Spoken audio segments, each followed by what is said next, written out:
Good evening, everyone, and welcome to the Hexagon TTRPG. We're back with another episode of The Eye's End. How's everyone doing? Welcome. Hello. Hello. Who's that? Who's that? here today? We got a different set, a different group of people. Last week, or the last 2 weeks, we introduced 4 of our players and 4 of our heroes. And this week, we're introducing 4 more.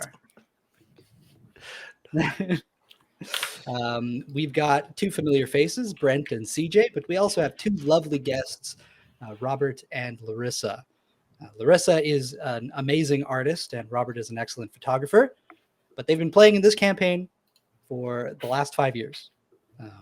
So it's been going on for a long time, and it's great to have you guys here to continue the story.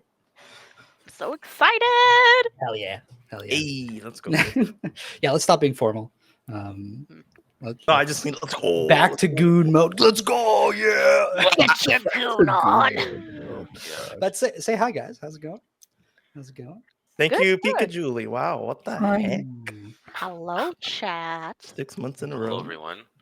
I'll pretend a that's a cold. mason jar. I'll drink to that. No, do I even have? I think I have. Does everyone have hydration? I have bougie water. Can I? I got- Does that count? Bougie or Bougie. boozy? No, bougie. No booze until September for me. Oh. I'm pregnant. Congratulations. Thank you. I'm pregnant with good health. Doing the. You guys ever hear of health challenges? Doing one of those. Oh. Wow. That sounds pretty interesting. Yeah, like how intense is it? It's just going to be. It's supposed to be an hour of exercise a day, no alcohol, eat healthy. Like you're supposed to have a meal plan, but we're not doing that. You're homebrewing it. And there's something else that we're supposed to do: alcohol, exercise, eat. Mental out. well-being. Oh, drink. You're supposed to drink 2 liters of water. 2 whole liters, yeah. Yeah, I don't. 2 liters of buble water. I make sure I have at least 1 liter. I'm with Yeah, Schweppes. after I need that, Schweppes. it's buble. Not sponsored, by the way. No, Not a not sponsor, not not a sponsor. My gosh, Well, I'm excited to be here for this. To be Oh, back. fuck yeah. Should we just jump right into it? You guys want to just maximize the time? Let's Yeah. do it. Set the Hop scene. in. I'm gonna set the scene. Yeah, I've been practicing my reading voice. Let me get back into my Lyria voice. Ooh, something like okay, this. All right, open Lyrical. your ears, fellas. This might sound familiar if you've been here for the other streams. All right. Our story takes place in an old world, one at the end of its lifespan, where gods are mostly forgotten and the forces of magic diminish with every passing year. For the average person, they'll live out their lives completely unaware, as will the next generation, and the one after that, and after that, and after that. For generations, for hundreds of thousands of years, if not millions, the people will continue to live. But still the world is old and slowly draws its last breaths amongst the cosmos. In one of the few remaining continents, the lands of Irea, 4 great wizards devoted themselves to creating a utopia. The city of Xarn, a capital of technological and magical wonder that promises knowledge to all who wish to learn. People from all over could come to Xarn and enroll in the Grant University to learn of science and arcana and to share their own knowledge in exchange. For years, the city would thrive and grow until one day, before a celebration of great importance, the city was destroyed. Xanabin, one of the founding wizards, was turned into a beholder, and in that form he took control of the Warforged populace of Irea. And all across the lands, the mechanical people marched and struck down their neighbors under the commands of the aberration. For 5 years, the lands churned in turmoil, but soon a spark of hope appeared to guide the people to a better tomorrow. The heroes of the resistance. Led by A.R. Zoranthra, a golden dragonborn, and once a pupil of Xanabin's, who made an oath to return the freedoms to the Warforged and to take back Xarn from the tyrant beholder. Our heroes were recruited by this resistance, and after many trials and tribulations, they continue to prove that they are the beacons of hope. In every realm, they fight off Xanabin's forces and protect the people, and now they find themselves about to embark on a new quest in the name of the resistance.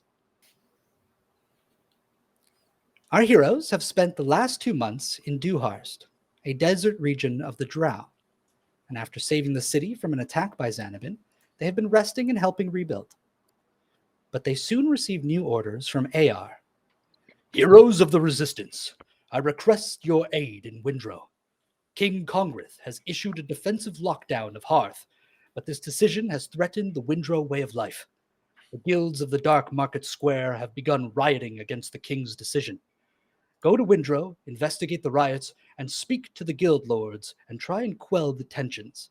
A representative of the king should be there when you arrive. Their name is Rockran Malrin. Good luck. Shit. Welcome back. Clap, clap, clap, clap, clap, clap, clap. Yeah. Amazing introduction. Woo! In Duharst, and during these 2 months, there has been a lot going on. But you have always been aware of the fact that AR has had a mission for you.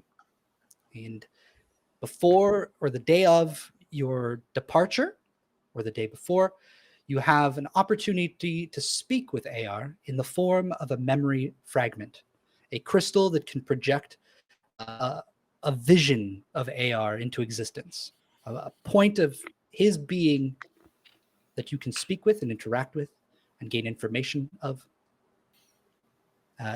The other 4 members that we introduced the last couple of weeks have already spoken with him. And now the remainder of you are about to have a chance to speak with him as well.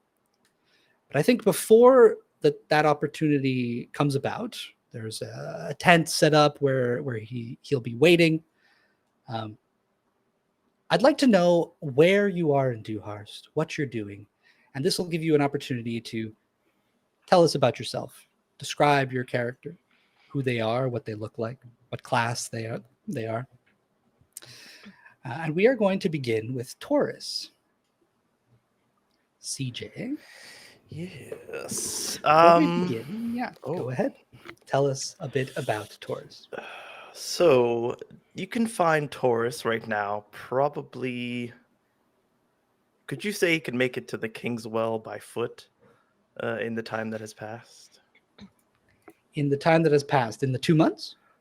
Okay, so it's been a full 2. So then, It's been 2 yeah, months. if that's okay, I would be around. You could have made multiple trips to the King's Well during that time. Hell yeah. My final trip to the King's Well. You see Toryss, he's this tall, dark, kind of like matte, but like broken skin now from being in this, like out in the sand for so long and having like very little water when he gets the chance to have. He's got this really scruffy teal beard and this windswept long teal hair. He's dressed in obsidian black armor with no symbols on it, no sort of like sign of any sort of royalty or belonging to any troop per se. He just kind of seems like a broken shell of what he once was. He walks with like this regal kind of stance, but like it's more hunched over. He's still trying to keep composure in his day-to-day now, but I think you just find him trying to meet back up with the others. He's maybe returning from his last trip from the King's Well. And he has this crazed look in his eyes, also slightly crazed. Oh, okay. Well, on your arrival, do you arrive just before you have to leave? Like you made the most of the time that you had away from the city? Or did you come back with a little bit of time to freshen up, pack your things, prepare yourself for the journey? I'll say he comes to prepare himself. He comes early enough to have that time. Okay. Well, when you return, the city is quite abuzz with activity, and a lot of the destroyed portions of it from the attack of the Warforged and of Xanabin have begun to be repaired. You notice that the typical house that was in charge of these repairs is no longer in power. They have been replaced by a new organization, a new order, a company of sorts of builders and masons to take over. And you see them all over. They've been coming in and out of the city on request of the leader, whose name is Jabrizi, a half-orc who made a good connection with your sister and struck a good opportunity. So you notice that this is all going on and that the soldiers of Duharst, especially the male drow, the ones who were once under your command, now all bear the mark of the resistance. It's like a golden emblem of a plate mail, a suit, like the chest piece of a plate mail. And they wear it fairly proudly. And even the arena fighters who all followed in your brother's footsteps, Xexar Zen, they kind of all joined up with the resistance sort of under his call. And so they've rallied and they're working together to help rebuild the city, offer protection for the city. And ultimately, things have been quite peaceful, if not busy, as of late. So arriving there, back in the city, maybe there's a lot of energy, but you don't feel the same tension that was in the air a few months prior. What's the first place you go to when you get back to the city? I would probably try and quietly make my way to the new leader of the Queen's Guard. The Queen's Guard. Of like the guards that you had mentioned. Well, I think you know who the new leader is of the Queen's Guard I specifically. was hoping I did. A good friend that you've worked with for a long time, Vasily, who has taken up your position. And so going to look for him, where do you go first? Where do you think he would be? It's a big city. True. I would normally, I'm thinking of like where I would have gone at a time of like peace, and I probably would have been in the castle, but I don't exactly want to return there. So I'll go to maybe like wherever they are set up, where there would be like if this would be like a war room kind of table with like little pins on the map and stuff, but like outside ready to mobilize. Like that kind of like tent area. That's where I would go. Okay. So when you arrive there, you notice that there are many resistance affiliated members. Your friends are there. Maybe not all of them, but a few of them. You notice the small short one that recently joined, Edmund Fundle, the satyr, little Joe Ali. You recognize, of course, Albric Fireforge, the dwarf barbarian, and your elf friend, Shira Stones. They're standing around the encampment that has been set up near the base of the temple and is sort of acting like a mini base of operations for resistance members within Duharst. So when you go, you do not see Vasily there. No. But there are various soldiers, male drow soldiers, that you do recognize.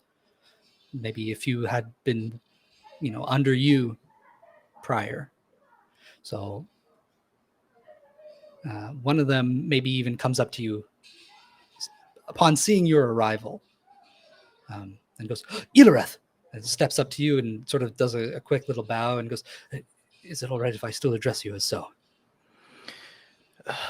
To avoid confusion, I think it's better that you just refer to me as Toryss. That will be fine. Of course.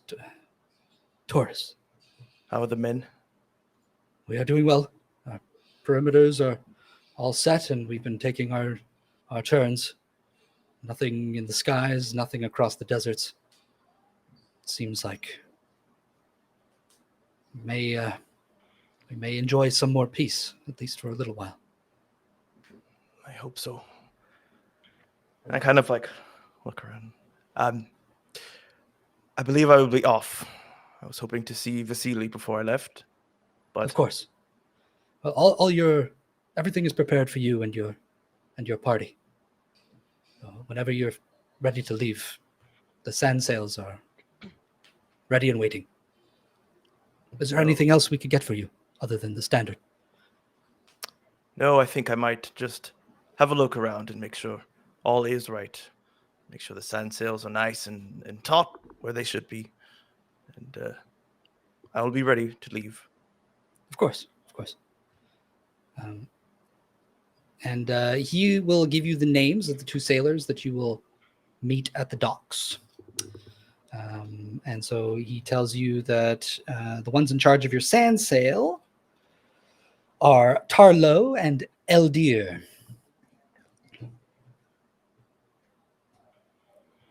Wonderful.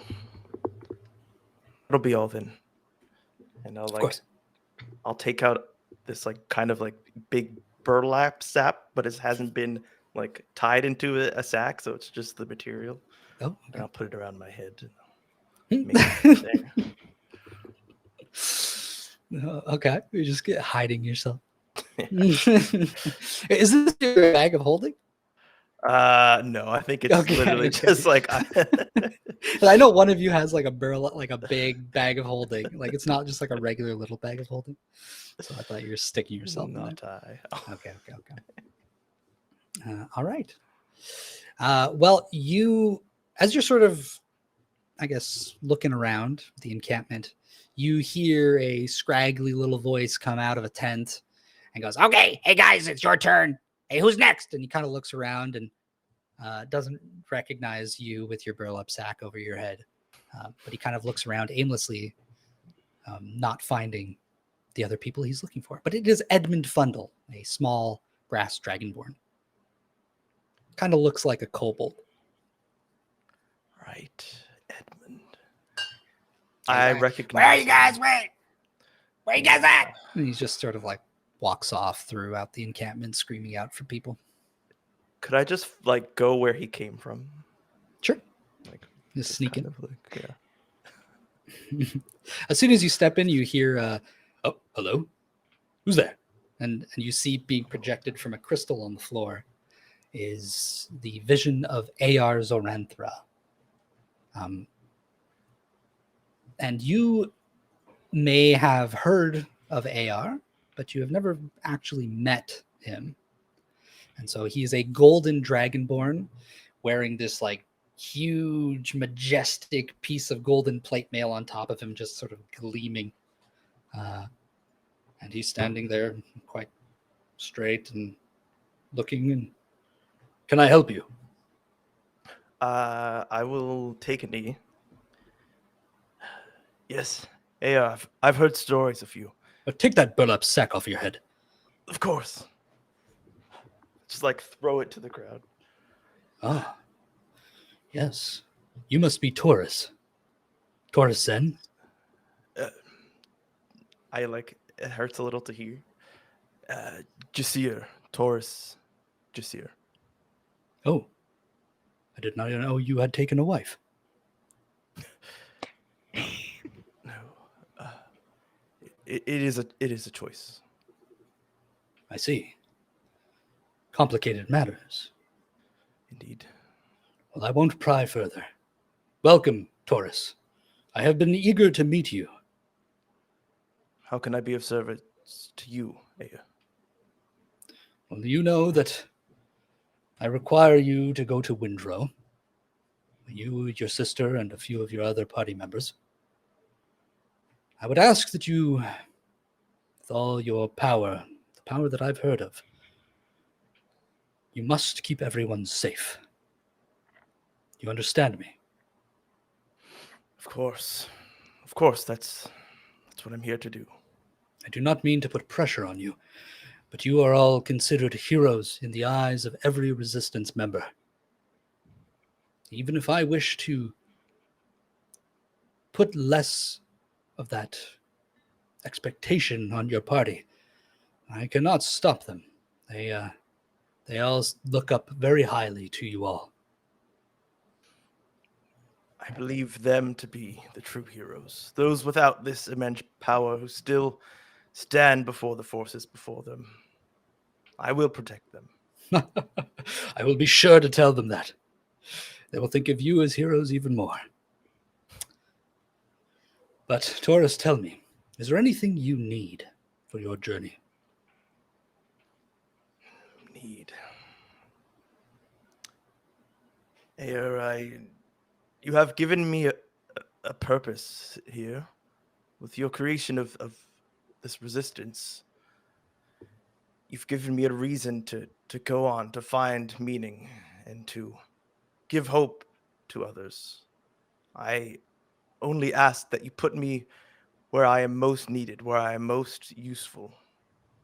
I do not want to be handing out food, or not that that is not important, but that is not where my skills lie.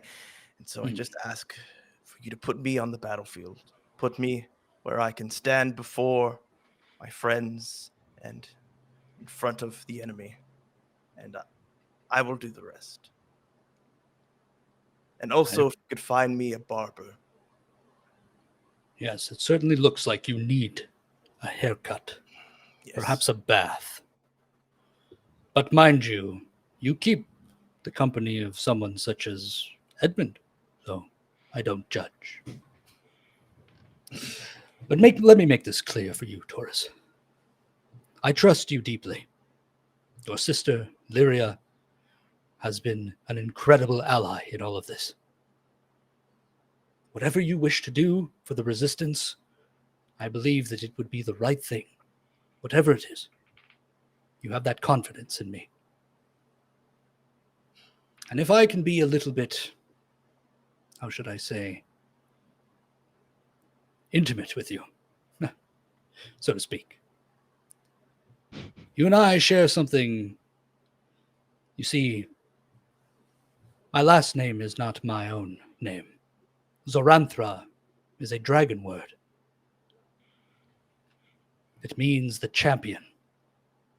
But I did not choose it for myself, unlike you, who did choose your own name. It was given to me, but I wear it proudly. So the people can look at me and see the champion that the people need. Perhaps in time, Toryss Gassir, your name might change again. Who knows? But you should be proud that it is your choice. So, in that way, I respect and believe in your choices. Wherever I need you, no.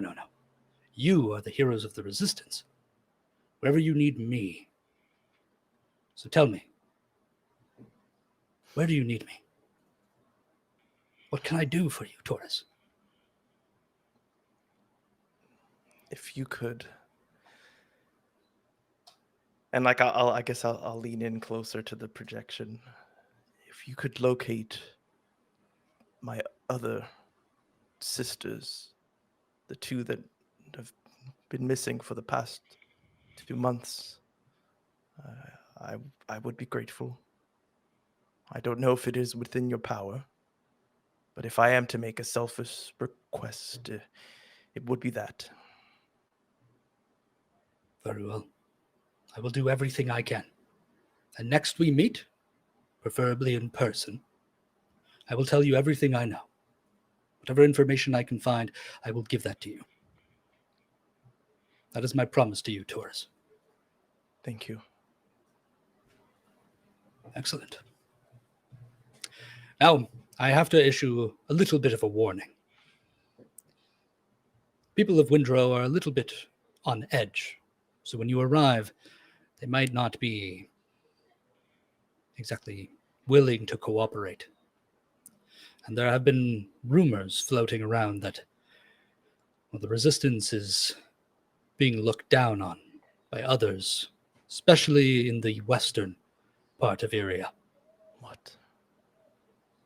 I don't know for certain why, but the people are the people. We must show them that we are here to help. Of course. So, no matter how tense the situation might be there, try to use a gentle hand. I will try. But if anyone stands to besmirch the name of the resistance... Oh, no, Toryss. Well, that is exactly what I don't want. I don't want to be ruthless. We're just a force that is here to protect the people. Right. Understand? I apologize. Perhaps I will let Lyria do the talking. And I will stand with a soft smile like this. He's like waiting for you to smile. Like, yes, excellent. Yeah, you might want to try a little harder, but that's fine. You're doing great. Very well. Well, if there's nothing else, Toryss, would you mind finding the others? Of course. We have cloaks if you'd like. Okay, all right. It'd be funny if AR didn't have object permanence. So he put the burlap. He just, where did he go? Starts crying. And he just stands there. The projection of him emanating from the crystal. And as you leave, who do you go find? Who do you find to tell about AR? You get to pick. I'll find Lyria. Okay. And as you go off to look for Lyria, where are you at this moment? I'm probably at this moment talking with various members of the Duharst community, whether they're merchants, like people who are like heading up like where people would be owning stalls and things like that, and just talking to them about supplies, or talking to like I'm trying to go out and talk to people within the city, probably kind of like when we were before the battle near the Colosseum, and when I was just going around and making the rounds. I think that Lyria has kind of been doing that, and just trying to repair the damage to the Zen family name, by making sure they know that she's here for them. Okay. I also have some questions for you, Yeah. the DM, and potentially for Toryss. Well, go ahead and ask me those questions now. Okay. The questions for Toryss we can resolve after, in character or out of character, whatever you prefer. Well, there's a couple out of character things. So for the past 2 months, Lyria has been working on the political aspect of Duharst, I think, because she's kind of at the center of it, being a monarch in certain ways. So I think let's go over the Toryss thing first, which is, Toryss, have you told Lyria that you've changed your name to Jazir? Not directly. You probably would have heard it from Vasily. Like, I think I told him everything and then left him in my place. And I'm sure word of mouth, especially with what's that girl's name, the one with like the earpieces that could just talk to all of us. She's a little gossiper, so I'm sure. So have you been talking to Lyria or no? Yes. I don't know when I would have had the opportunity to, because he probably stayed away from the castle, but he would like come nearby and check back on the man and stuff, and go back on like a kind of he would do like fasts in the desert and then come back for some supplies and then go back out. Okay. So Lyria mostly knows that you've just been acting very odd and that you've like discarded the Zen name. Yeah. But you haven't specifically spoken to her about it. It's more been we've like spoken in passing, like, you know, oh, Toryss, how have you been? You're like, good. You? Yeah, basically. Okay. So Lyra's probably deeply troubled by what's going on with her brother right now, but is too busy to take time aside to really delve into it because of the politics stuff. Mhm. So Peter, in terms of what is happening with Duharst, I just realized that I need a bit of a refresher on what exactly is happening with the Pental.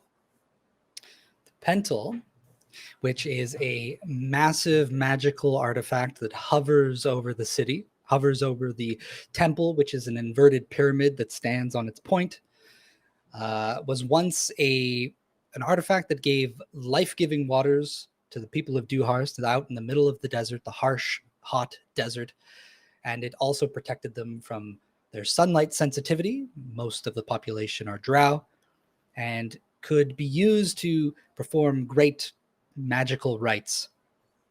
But it has since become dormant. It is no longer fueled with power. And the last times you tried to use it, you were unable to make any connection with it, or the connections were cut off.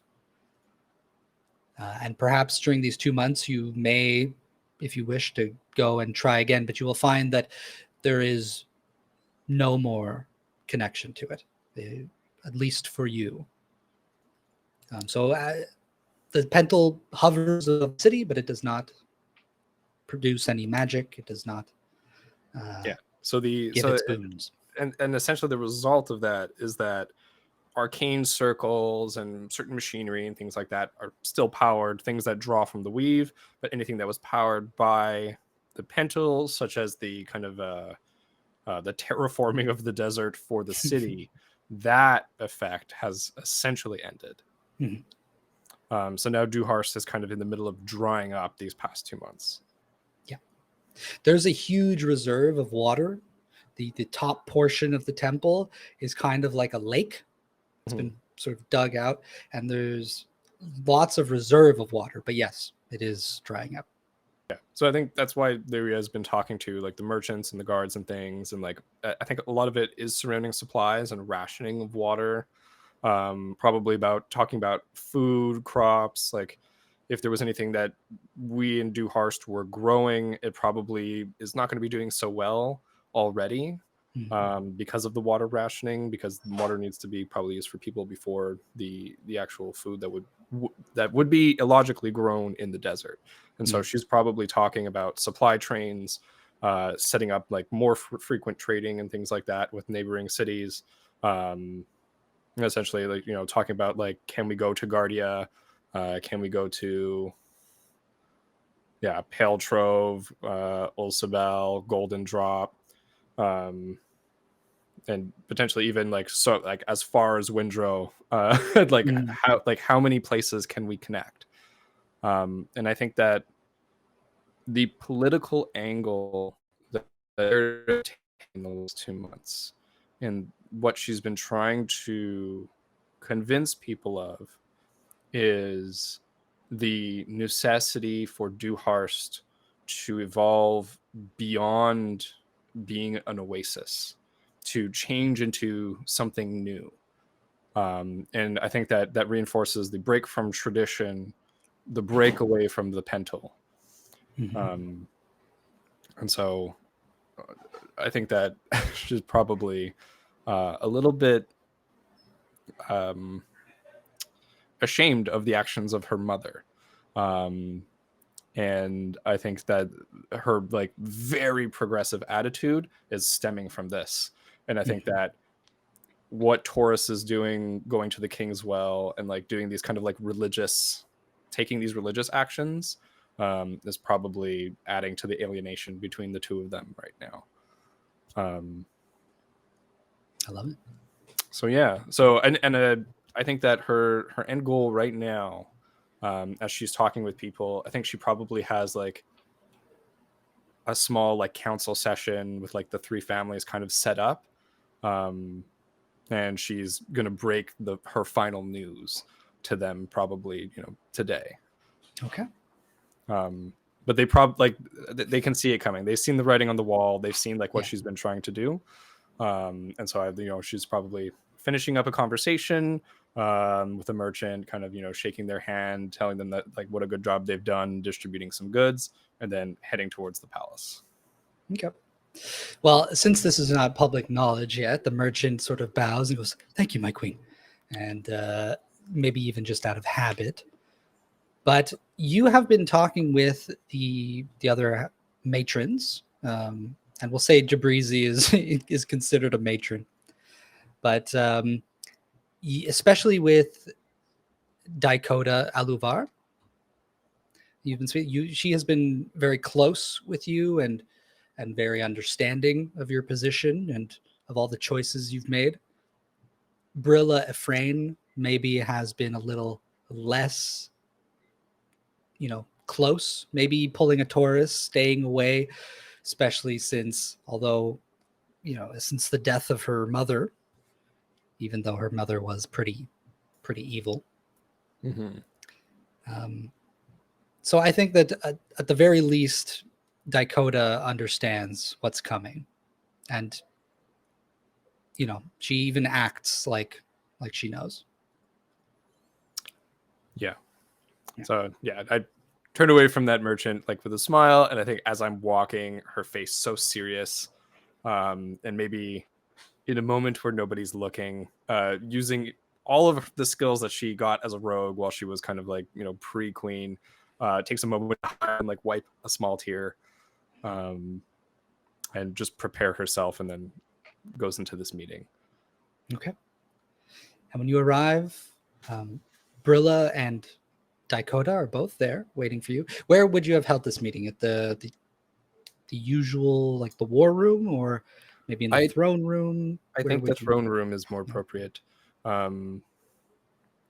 Yeah, probably in the throne room as they come in, and I also come in, but don't sit on the throne. Mm-hmm.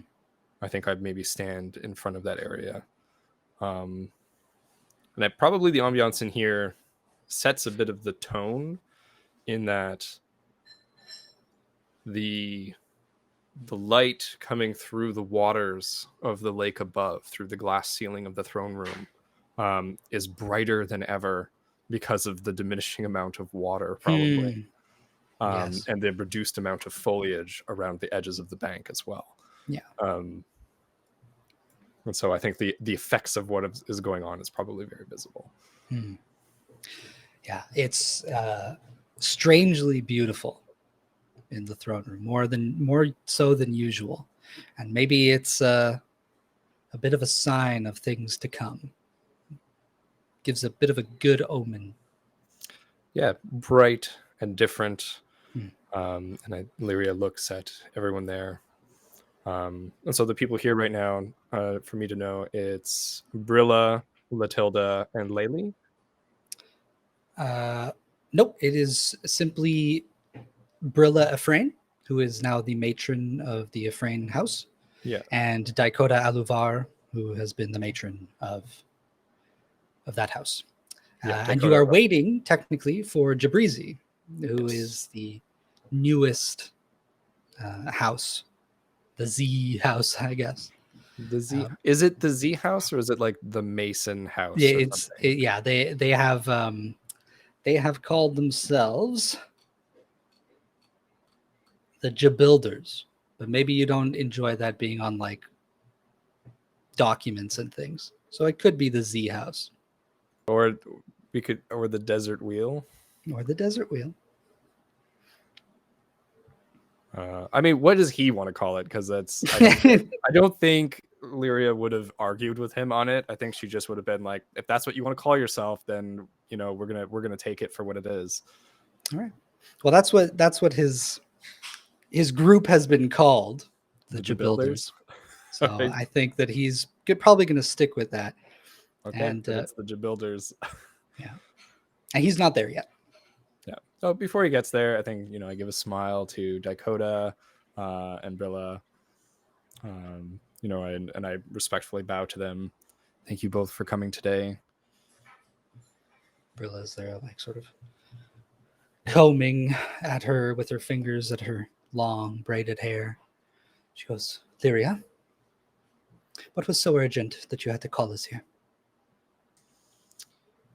As you may have noticed, I've been increasing the amount of tasks, the amount of delegation of tasks in the past 2 months.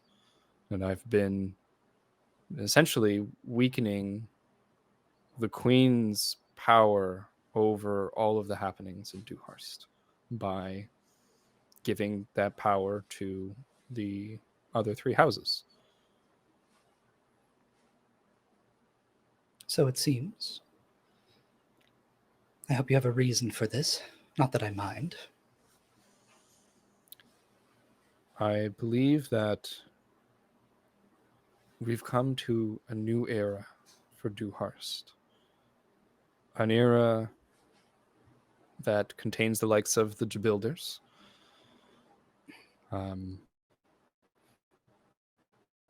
voices that have not been heard before, and we are going to tread paths that we have not tread before. We can no longer afford to be an oasis in the middle of the desert, sequestered away from the rest of the world. The war has come to us, and I think that it is time that we rejoin the world. She kind of looks at you, then looks over at Dakota. And Dakota is she's pretty lax. She's got her spear and she's sort of like leaning against it, while holding it. And she's looking at you, unsurprised by all this. But Brilla seems a little bit more wide-eyed and kind of looks for some sort of reaction, then kind of looks back and she goes, well, those are all very lofty. Lyria, in response to Brilla saying, will the people even accept us? Lyria says, that is where I think some of the hardest work will be done. And because I have a good relationship with Resistance, and I've forged many bonds there,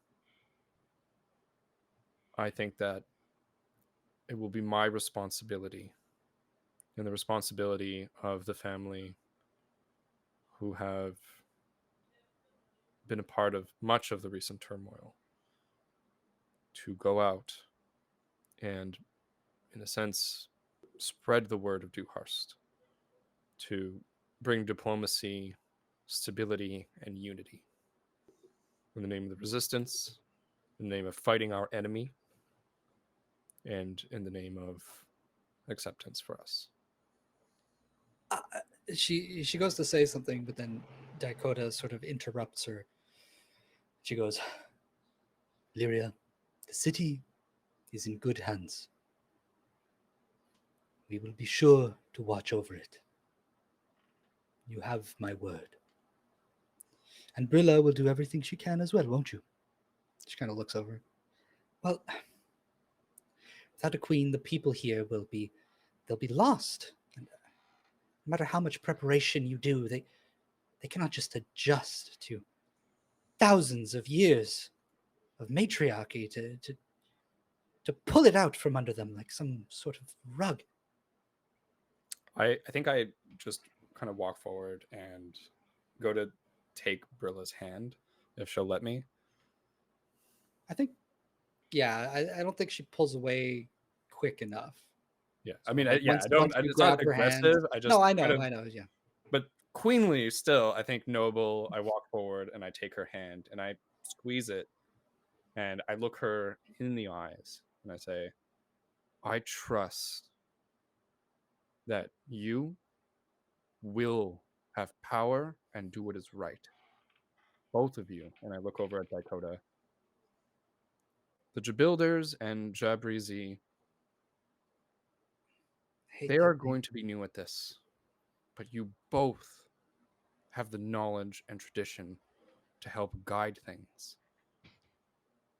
altogether, this Council of Duharst is stronger than the decisions of one leader. I'm going to step back. Sort of clasps her own hands and ponders for a moment. She looks back over to you and to Dakota, and she sees that the two of you are very confident. And there's a look of anxiety on her.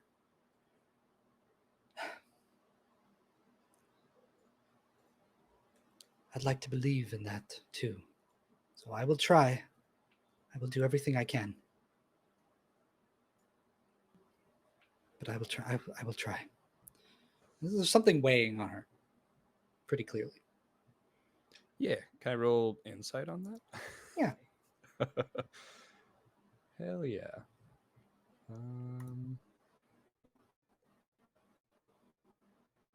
That's 23. Yeah. I think it's wasn't very hard to guess. She lost her mother, she lost her daughter fairly recently. And so I think that the remnants of her house are her and her, the few others, but I think that it's still affecting her. And maybe she's been absent simply for the fact that, she's been dealing with things in her own way.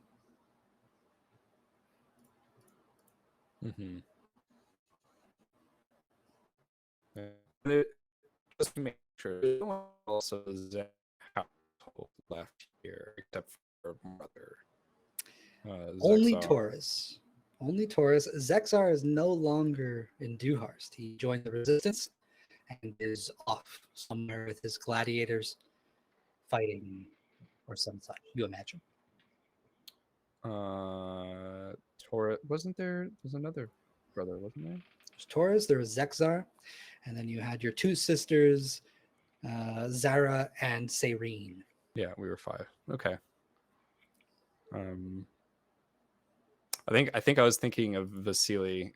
I think he's been so close with Toryss that he almost feels like a family member. Yeah. But I think that in matters of tradition, in matters of politics and nobility, I think Lyria feels a little bit abandoned by her family in this moment, as she leaves all of the power to House Ephrain and House Alivar, and the new House Jabilder. Jabilder house. Jabilders. Jabilders. Yeah. Yeah, definitely feeling a little lonely. Yeah. So I look at the the two women in front of me, and I give a solemn nod, a bow, and is there anything symbolic in terms of the monarchy that I would be wearing? Like, is there some sort of like a circlet or something, or like a scepter or anything that I'm supposed to be keeping on my person? Well, typically there is a circlet. It's like a crown. But have you been wearing it? Would you wear it throughout the city? I think that in like the first month, Lyria would have been wearing it as a show of like like solidarity. The second month, she would have been wearing it on her belt. Okay. And I think that in the first month she would have been wearing more of the like nobility style, like actual like garments, like like gilded garments or something like that from the palace. And then the second month, when she's putting it on her belt and she's like actually going out trying to figure stuff out with people, boots on the ground in the city and around, she's wearing more of that, her leather armors and stuff. And it's like slowly the nobility like purposely has been drained from her. And I think maybe the other two in this moment notice that the last noble item I'm carrying on my possession, other than the treasure, the bow from the treasury, is the circlet. And so I place it on the throne. Yeah, and Jabrizi is still not here, and I just look at them and I go, "Please guide Jabrizi. can't believe he's late, but I don't know that I have the time to wait. I will give him a slap on the wrist. Yes, well, thank you. I will let me walk you down to the sand sails. Lyria, may I? I nod. I look at Brilla, and I think it's kind of awkward. I don't know what to do because I'm not a queen. I'm not going to dismiss her right now. Like, and I know the sorrow within her, and so I think I just give her a bit of like, almost like a soldier's salute. Just like respect, and just from person to person, just a look, not of pity, but really of just solidarity, trust, and what's the word I'm looking for? Conviction. Yeah. She gives you like a soft nod, closes her eyes, maybe even forces a little smile. But then she turns to look over at the crown on the throne for a moment, and then sort of shakes her head and walks out after you guys. She waits like a little bit longer, when you guys start heading out, there's a brief moment, and then she walks out. And as you're leaving the throne room, you see kind of rushing up, kind of like fixing his shirt, buttoning it up. Jabrizi's coming up, extra sweaty, his hair tied up, his long, thick hair tied up in a big bun. And he goes, oh, am I late? Sort of stops in his tracks, like mid-step, looking at everyone coming out. Can I roll intimidation in this moment? Yeah. I want to give him a withering look. That's a dirty 20. Oh, I my. do. Okay. Yeah. So he's there, like, straightens up. I am sorry, my queen. It will never happen again. I say, you're right. Because I won't be your queen, I think, for some time, perhaps ever again. May I ask why? Duharst is in need of a diplomat to go out into the world and create new opportunities for integration with the rest of the continent, now that we have ceased our reliance on sacrificial magic.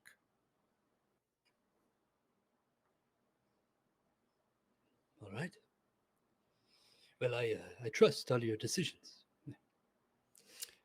And Jabrizi, I trust in yours.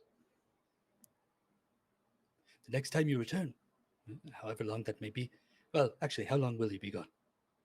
It's an important question. I am not sure. We'll discuss this briefly with Daikoto now, I think, as I leave, but I will be able to be contacted through the Resistance, and they will be able to bring messages from me to Duharst as needed. Certainly. Well, I will keep working hard. Got my men. The city will be back in order before you're back. Huh? Jabrizi, and yes. I think I look like down. I look guilty, and I think back to when we fought the Hydra. Sorry, what's the correct name of that creature? It was a false Hydra. The false Hydra. Yeah. When we fought the false Hydra in Pale Trove, I believe it was, right? Mm-hmm. And I look back at him and I say, do not ignore the other small communities that live in the sands. They have been used to living under the conditions, under the full heat of the sun. I think it is time, perhaps, if you could extend the proverbial olive branch, include them in the plans to find ways for us to conquer this desert through other means than magic, through your builders. Of course. We'll send some teams out to search for the remaining villages and determine what their conditions are, and I will see exactly what kind of resources we can lend to them. Thank you for Duharst. Of course. For Duharst, my new home. Yeah, I smile at that, give him a pat, and kind of pointedly walk with Dakota away. Brilla went that way. Okay, all right, that's it. I give him a wink, and keep walking. Like pulls out a little towel, is like wiping himself off. Like, okay, all right. As you're walking away, like, oh my gosh. And he walks off. I think as you're walking out of the temple with Dakota, you spot Toryss. Yeah, I think there's Shambling like through the encampment. it feels like a dream, but like while this is all happening a little bit, and she's kind of like floating with Dakota, just probably making some talk about specific plans or small things that needed wrapping up. And when I see Toryss, it kind of like shatters, and it's back to reality. It's like, okay, like we're part of the resistance. We got to do stuff. Is he specifically coming towards us, like, or towards the palace? I think you see him. He's hunched over with a burlap sack over his head. But you know it's him. It's your brother. You would never not recognize him. Yeah. Okay. Yeah. Then I look to Dakota, and I take both her hands in mine, and I give them a little squeeze and a nod, and just say, back. "Thank you," and let me know if you need anything. Of course. All I need is your safety, Lyria. Just be sure to come back. I will. And then when I do, I will do everything I can to support what you've done. I'll wait patiently. Chuckle slightly at that. Dakota has never been anything but patient. That's like the pot telling the kettle it's black. Yeah, and so I go to see Toryss. I think I just want to say before I get to Toryss, I'll describe Lyria, I think, as she strides to meet her brother. And so she's a female dark elf with ruby red eyes, kind of like that midnight purple skin.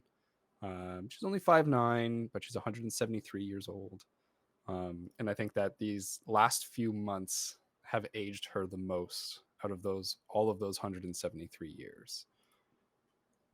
Her long white hair in a braid behind her as she's in her leather armors now, striding towards her brother with a magnificent bow on her person.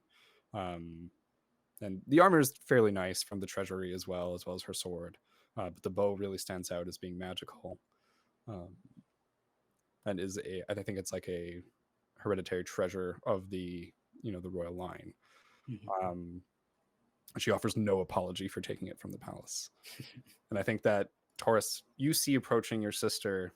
I have my old description here for her, which was that she was somewhat quiet, likes good food and music, enjoys the company of her siblings, and had the aspiration to become a wise ruler. And the person you see coming towards you is now somewhat bold instead.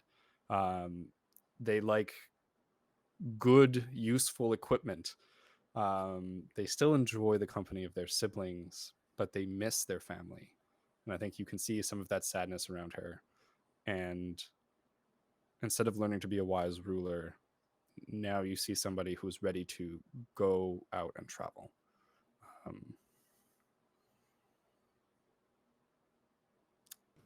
And so I walk up to you, and the first thing I say is, "What are you wearing?" Oh, This was from a merchant in a nearby town. I no longer require my usual uniform. No, I meant the potato sack, Toryss. Oh, it's just to blend in with the regular folk. I think I look around at everyone not wearing a potato sack on their head. You wearing a potato sack on your head, and I go, if that's what you want for yourself, brother, then of course. Have you heard word from the resistance? Yes, Aya requested to see you and the others. I thought it most prudent to come get you first. Thank you. Well, I'm here, and ready to speak to AR. Do you know where the other two are? I have not seen them. If you wish for me to, he, and like you know your brother. He's like, he'll do anything for you, or like, he'll do things that you don't ask him to do because he thinks that it's what you want him to do.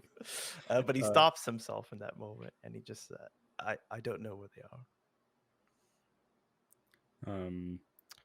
I nod, and I think that you see me quickly kind of like look around and go, right, then should we split up to find them? Sure. Good talk. And I abruptly turn and walk away just walk in the opposite direction of you, and search for our companions. All right.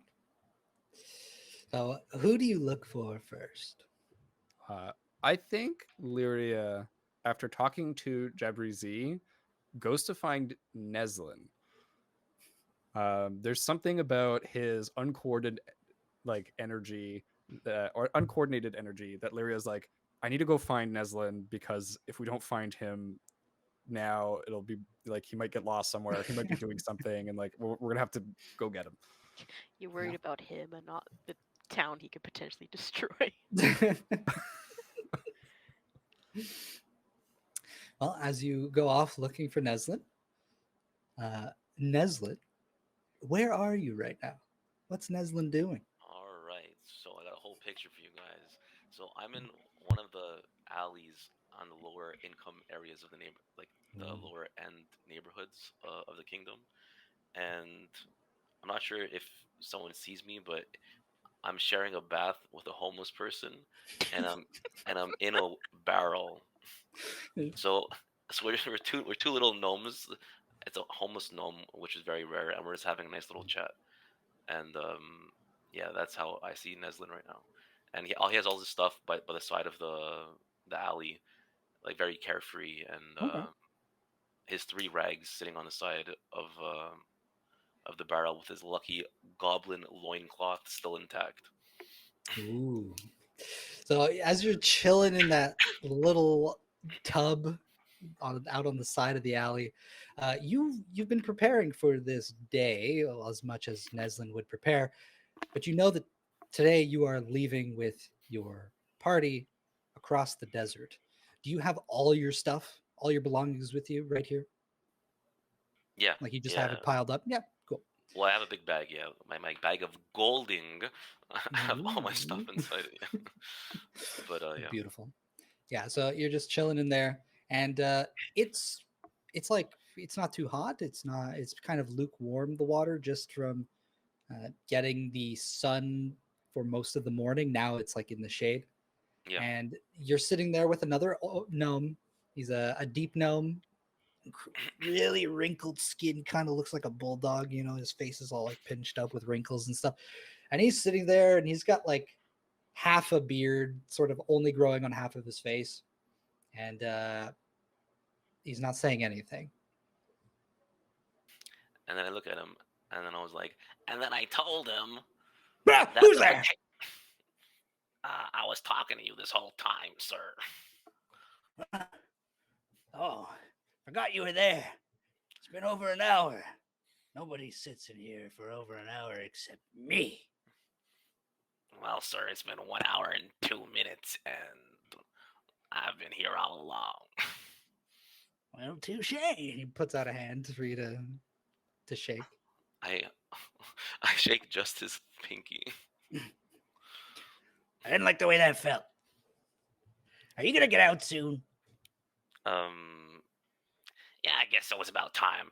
And as I push myself out of the water, you see a necklace cover wrapped with beef jerky that I still had on the whole time. The And same then beef jerky? yeah, the same beef jerky, Oh and I my take a God. I take a nice little munch of it. I'm like, they're nice and moist.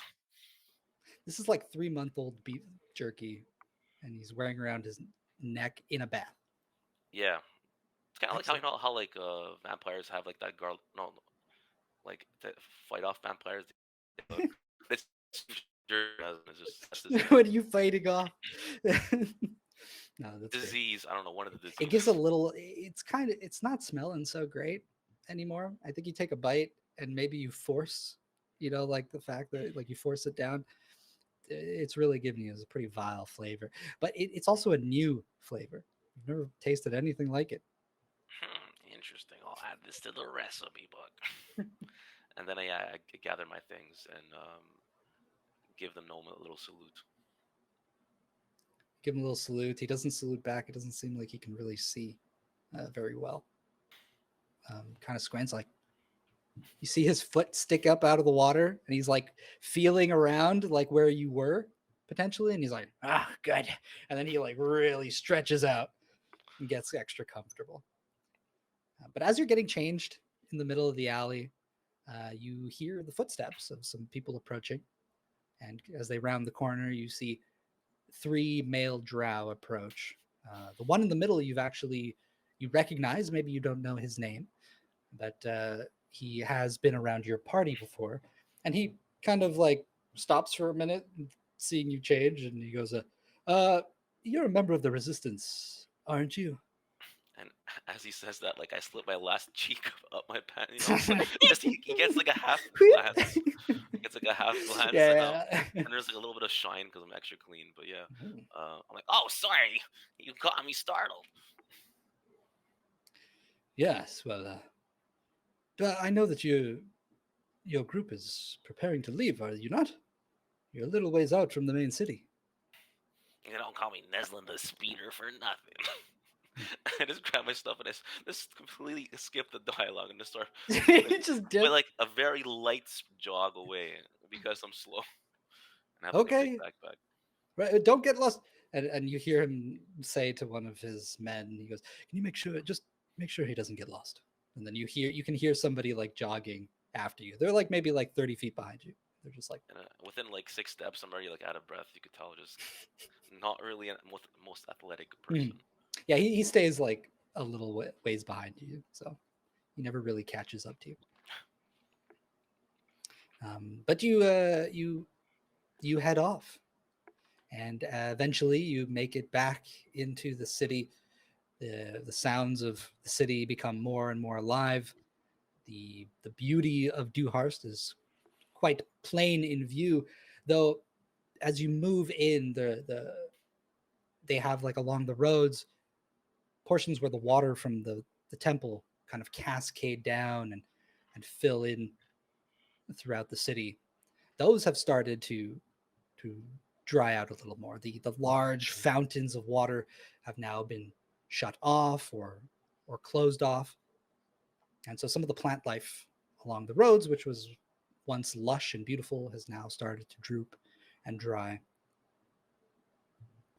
And you know where the resistance encampment is. There's quite a few large tents set up. I think as you're approaching Lyria, you spot Neslin. So I spot him. And I think there's a moment where Lyria almost wants to dash up to him, but she'll just firmly walk up and kind of call out, Neslin! Hey, I walk. Do you stop what you're doing, or do you continue going where you're going? I walk in the. Wait, was I walking to her direction? You're in the same vicinity right now, but I don't know where's Neslin like running off to, right? Okay, no, I'll walk towards her. Yeah. You see, she breathes a sigh of relief.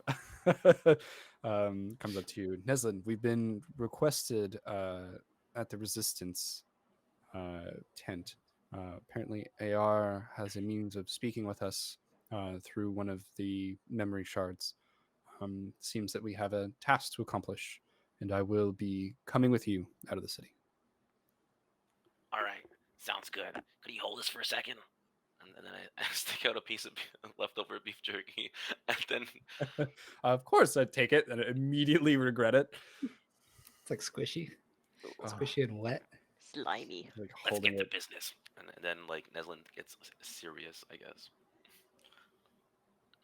Serious for this dirty gnome. She's like, wait, do you start walking towards the tent? Well, I'll like wait for you to go first because I don't think he knows where he's going. I'm waiting for you to take the jerky back. So we stand there awkwardly for like a minute, looking at each other, and I'm like, do you want this back? There's a moment, and because I'm pretty sure her hand is just like at like Neslin's mouth range, Yeah. so he just goes for the bite, and then he starts finishing, and then he goes. Like he instead of like that awkward pause, he just like eats it from her hand. Yeah. Just eat it. She's like, oh, perfect.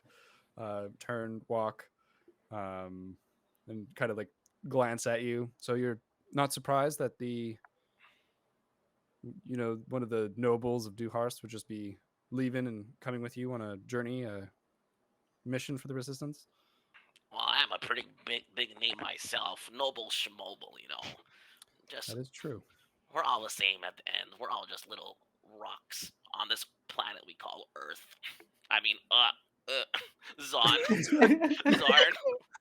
Yes, this Too planet we hard. call dirt sometimes. It is quite made of. And Lyria looks and sizes you up again and remembers that you're a hero of the Resistance.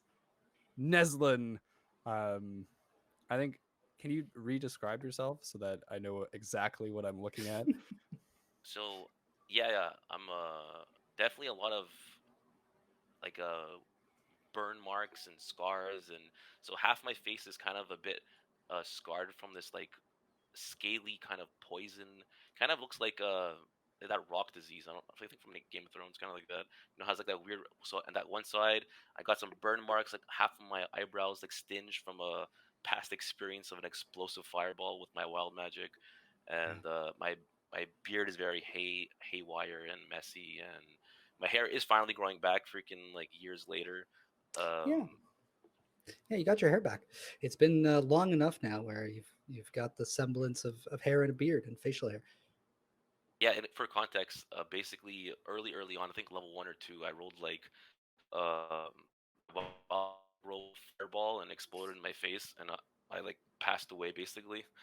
And I woke up with completely no facial hair, and I was just like a greasy baby for the last like 10 levels. But yeah, that's pretty much it. Yeah. My gosh. Still pretty greasy. And yeah, I'm in the same rags that I started the campaign with. A lot more worse than, yeah, just a lot more battered than Worse normal. for wear. Yeah.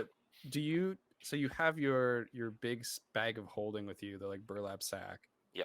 And do you have like a visible weapon? Like I remember you had a jetpack at one point too. Like Yeah, I still have that.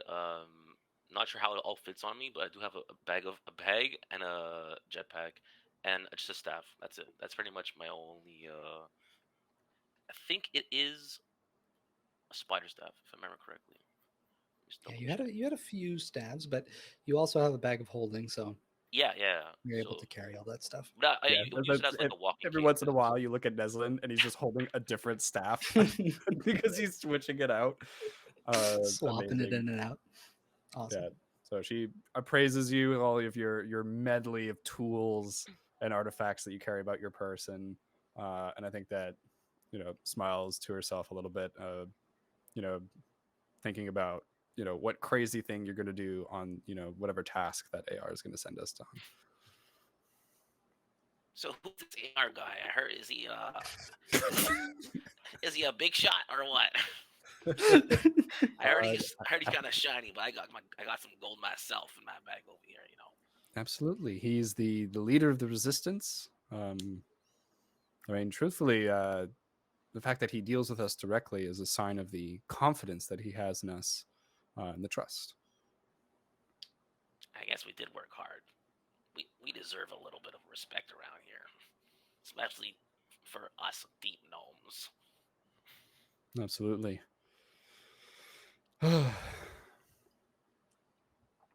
That's how you. There was a.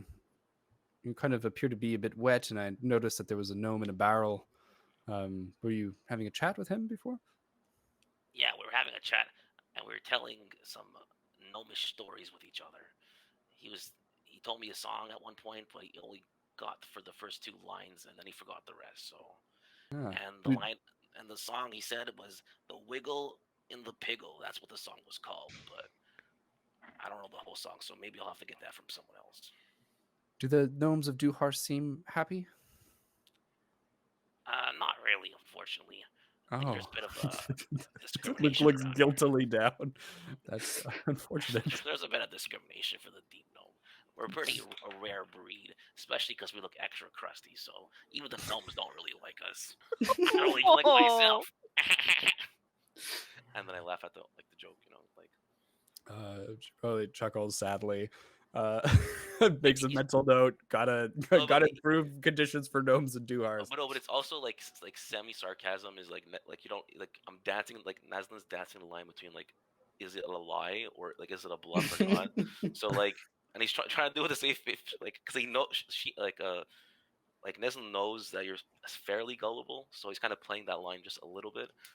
And yeah, just hamming up a bit. Like you probably saw like one gnome that was like mistreated, and he's like ever since then he's like these gnomes. But yeah, Oh no. Absolutely believes you. Has 100% trust in her close group of resistance fighters. Yeah, I guess I lead Neslin back towards the tent, hoping that Toryss was able to find Misha. Yes. Well, in that meantime, we move over to where Misha might be. Where are you, Misha? Tell us where you are. Where indeed. Um, I believe that Misha does what Misha does best and helps bring smiles on people's faces. She's trying to help raise the spirits of everyone in the city, whether that's through means such as cooking, baking her famous scones, or maybe she's playing with some people. She's uh, uh, wild shaping into animals and like maybe putting on like animal shows and oh look at this, look at that, trying to get people's minds off of basically all the trauma and tragedy that just came to be Mhm. that came to pass. So um, she's probably where I guess most of the people are, um, and also I guess anywhere with cooking utensils, a place to cook. Right. She seems to have picked up that hobby quite a bit. So All right. So we can say that you're actually kind of right in the middle of the resistance encampment. There are many people from throughout the city that pass through here right next to the temple, and you can help most closely with the resistance members. They have tents set up for cooking, for healing people who need it, who need the assistance. They have stores of goods, food, provisions for the people of Duharst in the case that potentially they are attacked again and they need more than they can sustain. And you're helping out in your own way. You're cooking for them. You're baking for them. Playing with the children in the street, and all the while, everyone kind of loves you. You know, you're a member of the resistance, a hero, and people have started to look up to the resistance, especially having seen firsthand the capabilities of you and your party at dealing with the threat. So I think you're having a great time. Why don't you just describe yourself? Describe Misha. Tell us what you look like, what class you're playing. Misha is also a dragonborn. Unlike Edmund, though, she's quite tall, about 7 feet high. She is a chromatic white dragon, but I imagine her as kind of having like a powder blue scales. She's got cute freckles on her face and a little fuzzy tuft at the end of her tail. Um, and she likes to wear light stuff that she can kind of craft for herself using natural materials. So like maybe some fur for like shoulder pads and stuff like that, and some leather here and there. And she is a druid, which is odd for a dragonborn. It's not typical of them. And growing up, her family and clan very much thought of it as odd as well, and perhaps even frowned upon. So she has a lot of insecurities about what others might think of her as being a druid. But despite that, she's a free spirit, uh, perhaps a bit naive. She tries to look at the best in people as much as she can, tries to help out here and there, and her she gains a lot of her strength from her friends, but her friends are both her strength and maybe even a weakness too. She's very attached to people easily, Mm, which would make sense considering she was once entrapped in ice for hundreds of years and has defrosted and awakened this new timeline. mm. So the shock of essentially losing her family and friends has taken its toll on her a bit. Yeah, I think that you're feeling a little bit like an outcast, like you said. There are a few. I mean, you've seen a few Dragonborn around. AR, Edmund, uh, a couple people here and there in the towns that you visited. The new But king of Hearthforge. yes, the new king. Well, the Mm, same king who new just happened form of king. to change into a Dragonborn. But we'll get to that. We'll get to that. But yes, you do feel a little bit outcast, and even in the sense that maybe Druidism is a little bit of an ancient art, and the only Druids that you've found here in the lands of Irea have been from the Kingswood.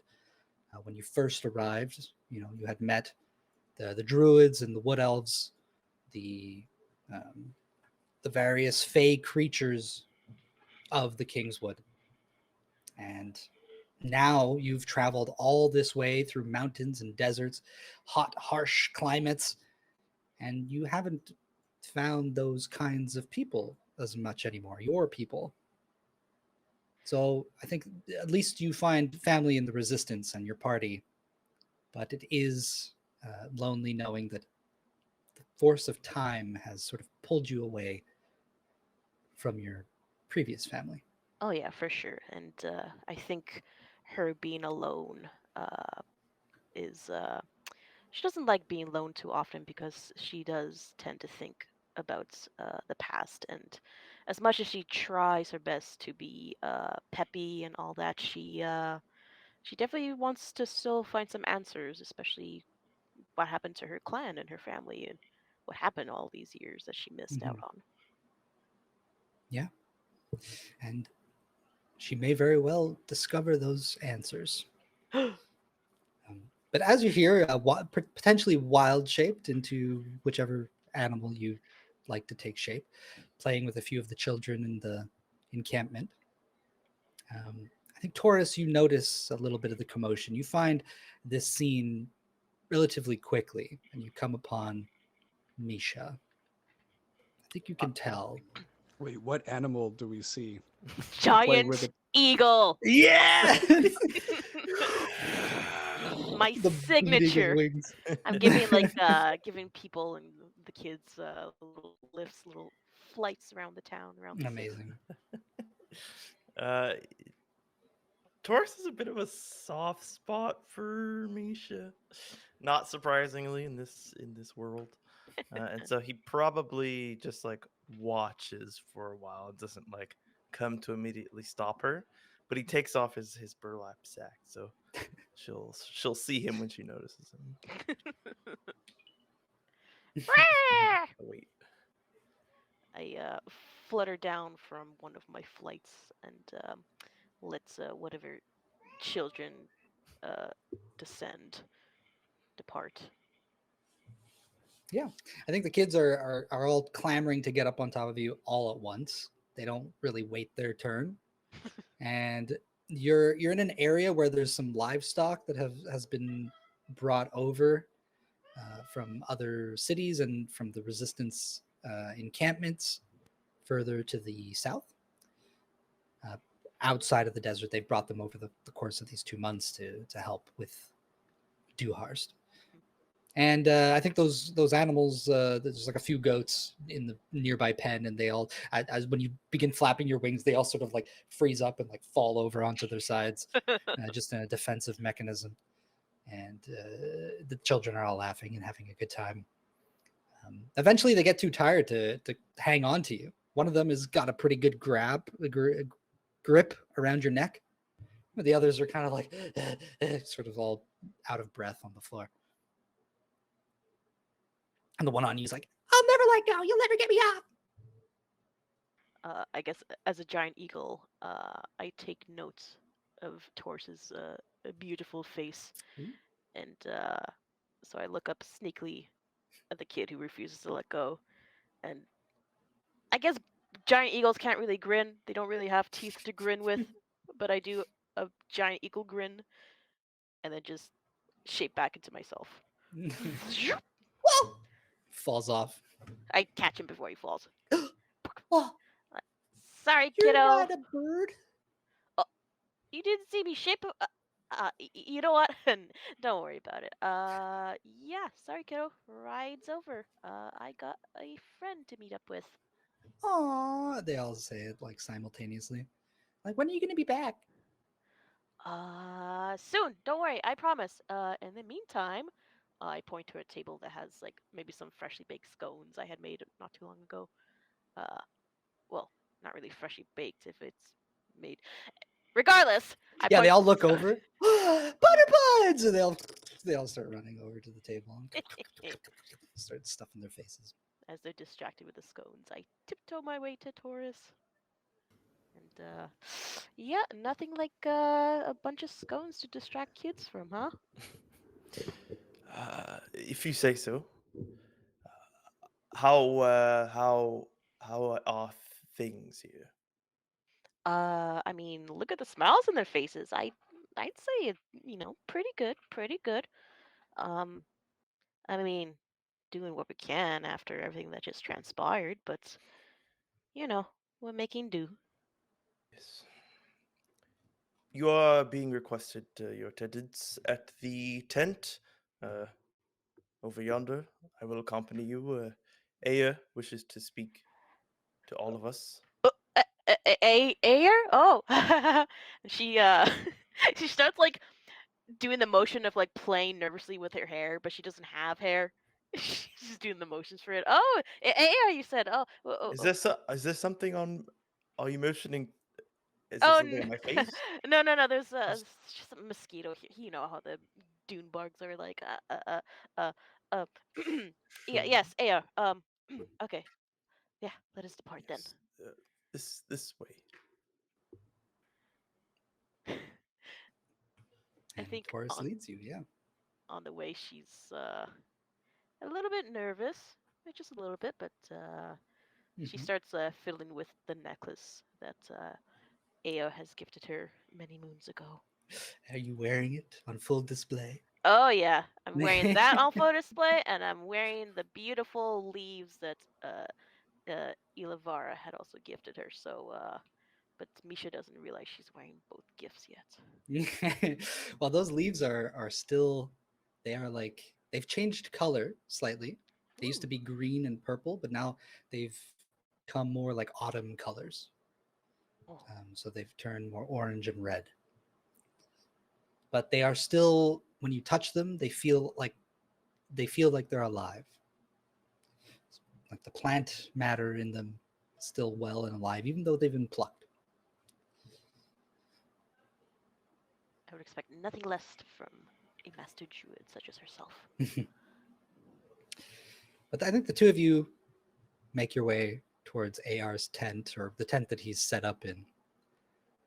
And at this point, your two groups arrive with each other. You spot each other, Neslin and Lyria, Oi. and Toryss and Misha, standing in front of Hey. the tent.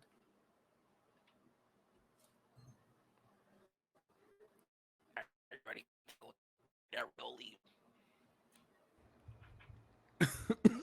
I think I choke. I literally, she chokes a little bit as you say that. It's AR, Neslin. AR. How do you spell that? A-R. Okay. Let's walk into the tent. Augmented reality. I'll just look at my other two companions for a second before I enter.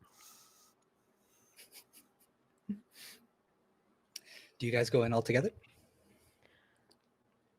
Misha's gonna try to like stay in the back of the group. Even though she's like 7 feet tall, she's gonna try to stay in the back to not It's get like too the much most attention. obvious one. Standing over everyone. I think as you guys part the tent and walk in, you see AR is just sort of. There's a moment where it looks like he's perfectly still. His gaze is perfectly straightforward, and then he blinks, and it's almost like he comes to life. Like, oh, I wasn't expecting all of you. I was hoping that I might have a chance to speak with you all individually, but come in. He looks down at himself, and you see Toryss. You notice that his feet, like even though they're touching the ground, the vision of him is touching the floor. His feet are kind of transparent now. And he goes, Oh. "My heroes, welcome. It's so good to see you again. Lyria, I hope everything has been all right here in Duharst." I think Lyria puts on her best performance of a charming smile that is like, yes, everything is fine. Because he doesn't know the decision that she's made, essentially, right? No, he doesn't. And so before he says anything else, she kind of turns to include everyone with. So I have a bit of an announcement and a request for you, AR. Of course. Things have been going very well in the adaptation of Duharst to its new state. And in an effort to further this, I've made plans with the other ruling families to form a council and to send a diplomat with the resistance fighters out into the world to strengthen Duharst's and the Drow's connections with the rest of the world. Lyria, this is excellent news. You know you have my full support in this. Wonderful. And you'll be pleased to learn that you know the diplomat that will be sent out. Oh. And I think I turned to him, and I've known him for a while, right, as one of the Yeah. resistance leaders. And I like smile and take a small bow. Oh, well, I wouldn't have it any other way. To have you back alongside the resistance, it'll be a great boon for everyone. I hope so. And I kind of look back towards my companions, but I think I look directly at Toryss as I say that.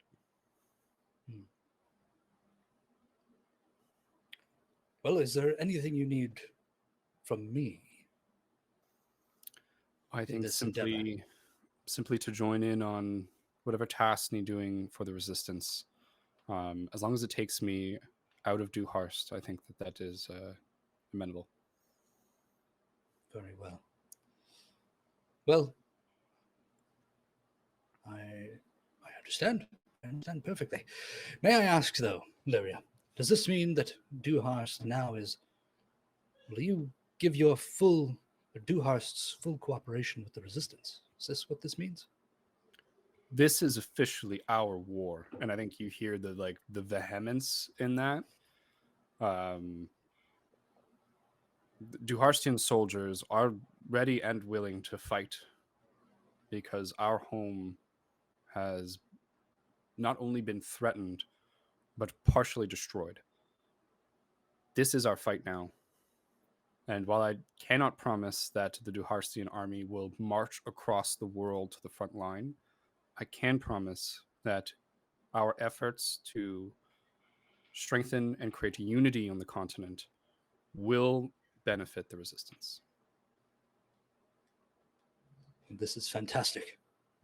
And the forces of Duharst, even just in their name,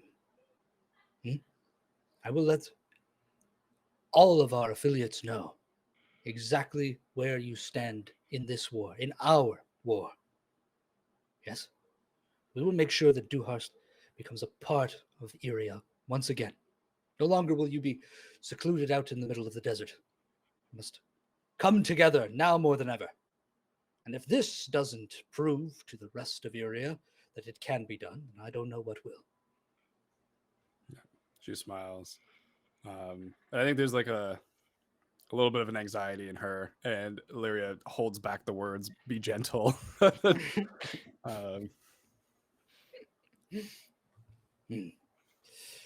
Well, thank you all for coming.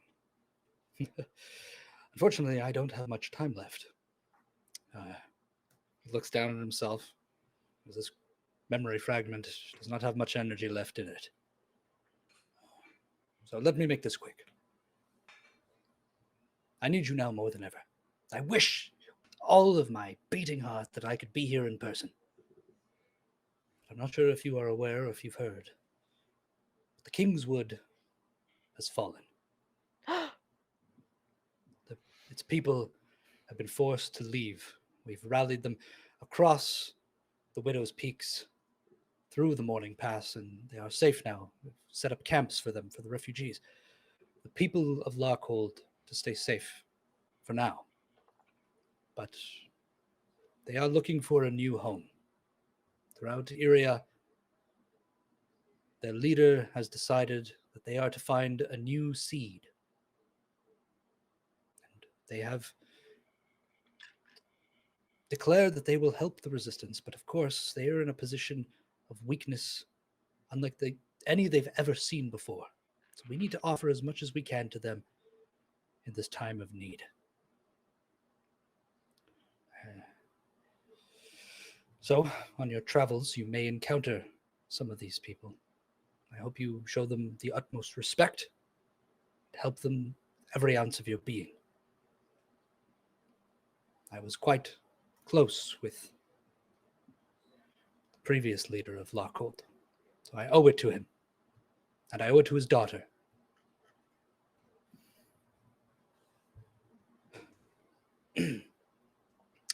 Aside from that, I need you all to go to Windrow. I think I made that clear, though. Have any of you been to Windrow before? Nuh-uh. No, the closest we've been is, I think, Piss End or Golden Drop. Ah. So Windrow is a beautiful city.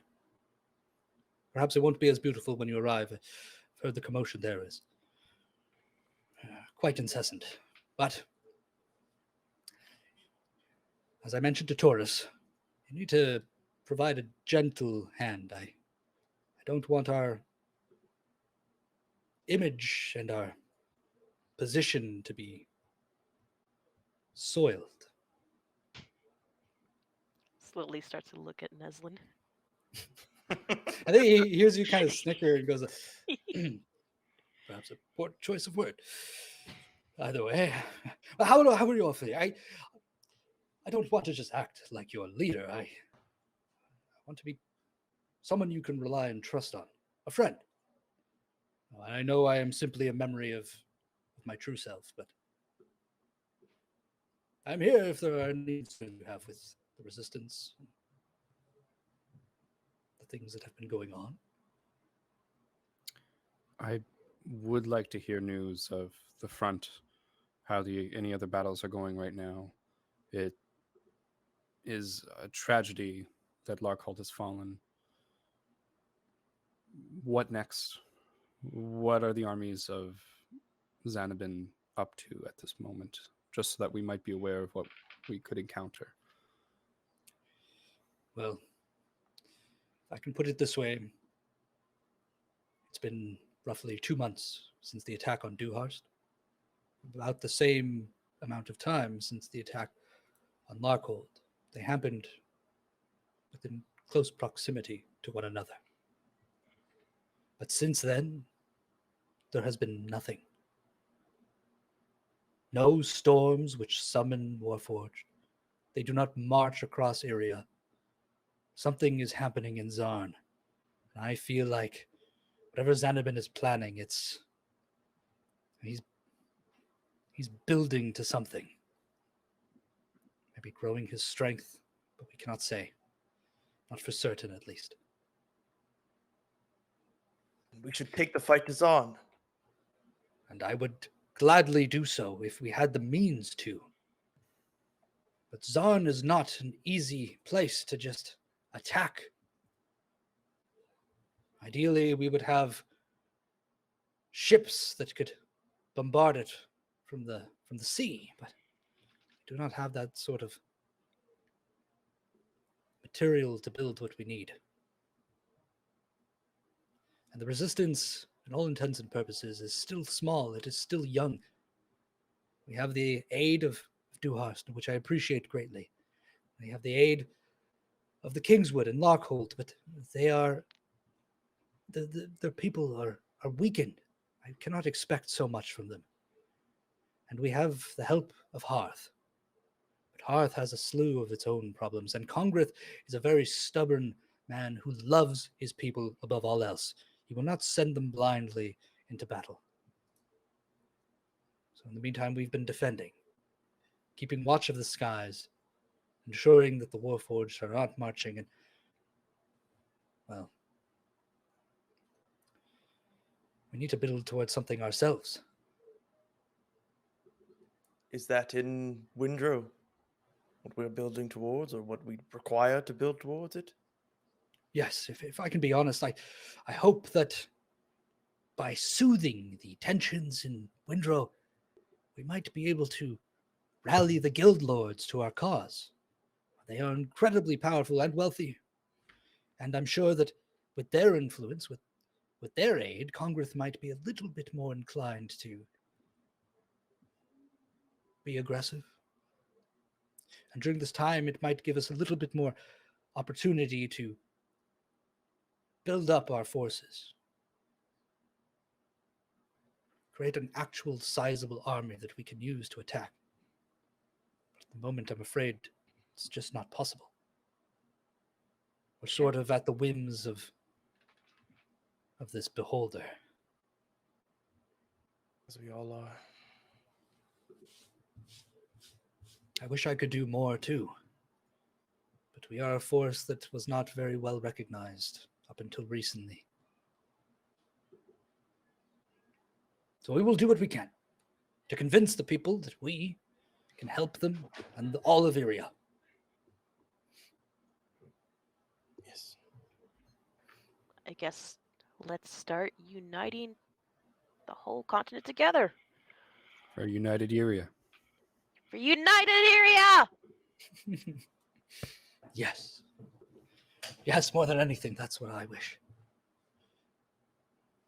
And I believe that we can get there. Just needs a little more of a push. But now more than ever, we must be wary. Whatever machinations that Xanabin is concocting in his lair, we must be ready for it.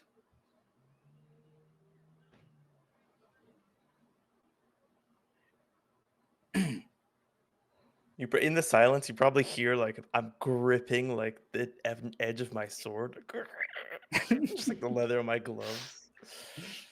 Toryss, you seem very passionate. How can we get everyone under one banner? Aren't people selfish? Is that Robert talking? Yeah. I'm sorry, I couldn't hear you. Oh, I just Neslin asked, like, how can we get everyone under one banner? Like everyone has their own selfish reasons. You know what I mean? That's the answer I've been searching for all this time, Neslin. It's not easy, let me tell you. It's not easy at all.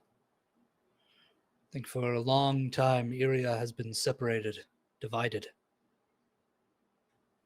Coming now to all these people to band them together.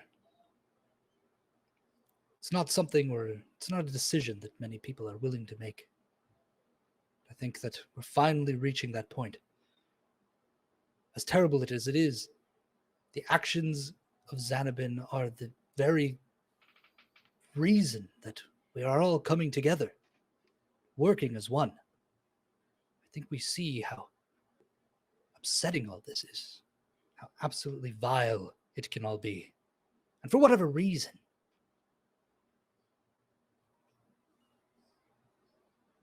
So yes, I need you to go to Windrow. Hopefully Let this be there the will first step of Yes. more. Well, I will be able to communicate with you much more easily once you're there. And as I've mentioned, I hope that the next time we meet can be in person. There's much I'd like to say in my, should I say, present form. Much has happened in these 2 months, I'm sure, but I am unaware of what is happening at the main camp. Yes, we'll tell you the long version in person. Thank you.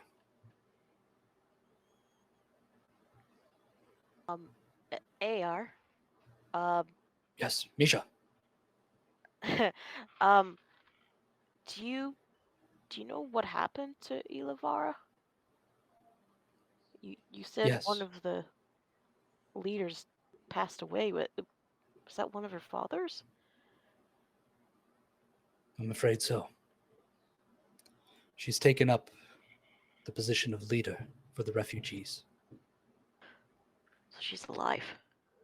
She is. Okay.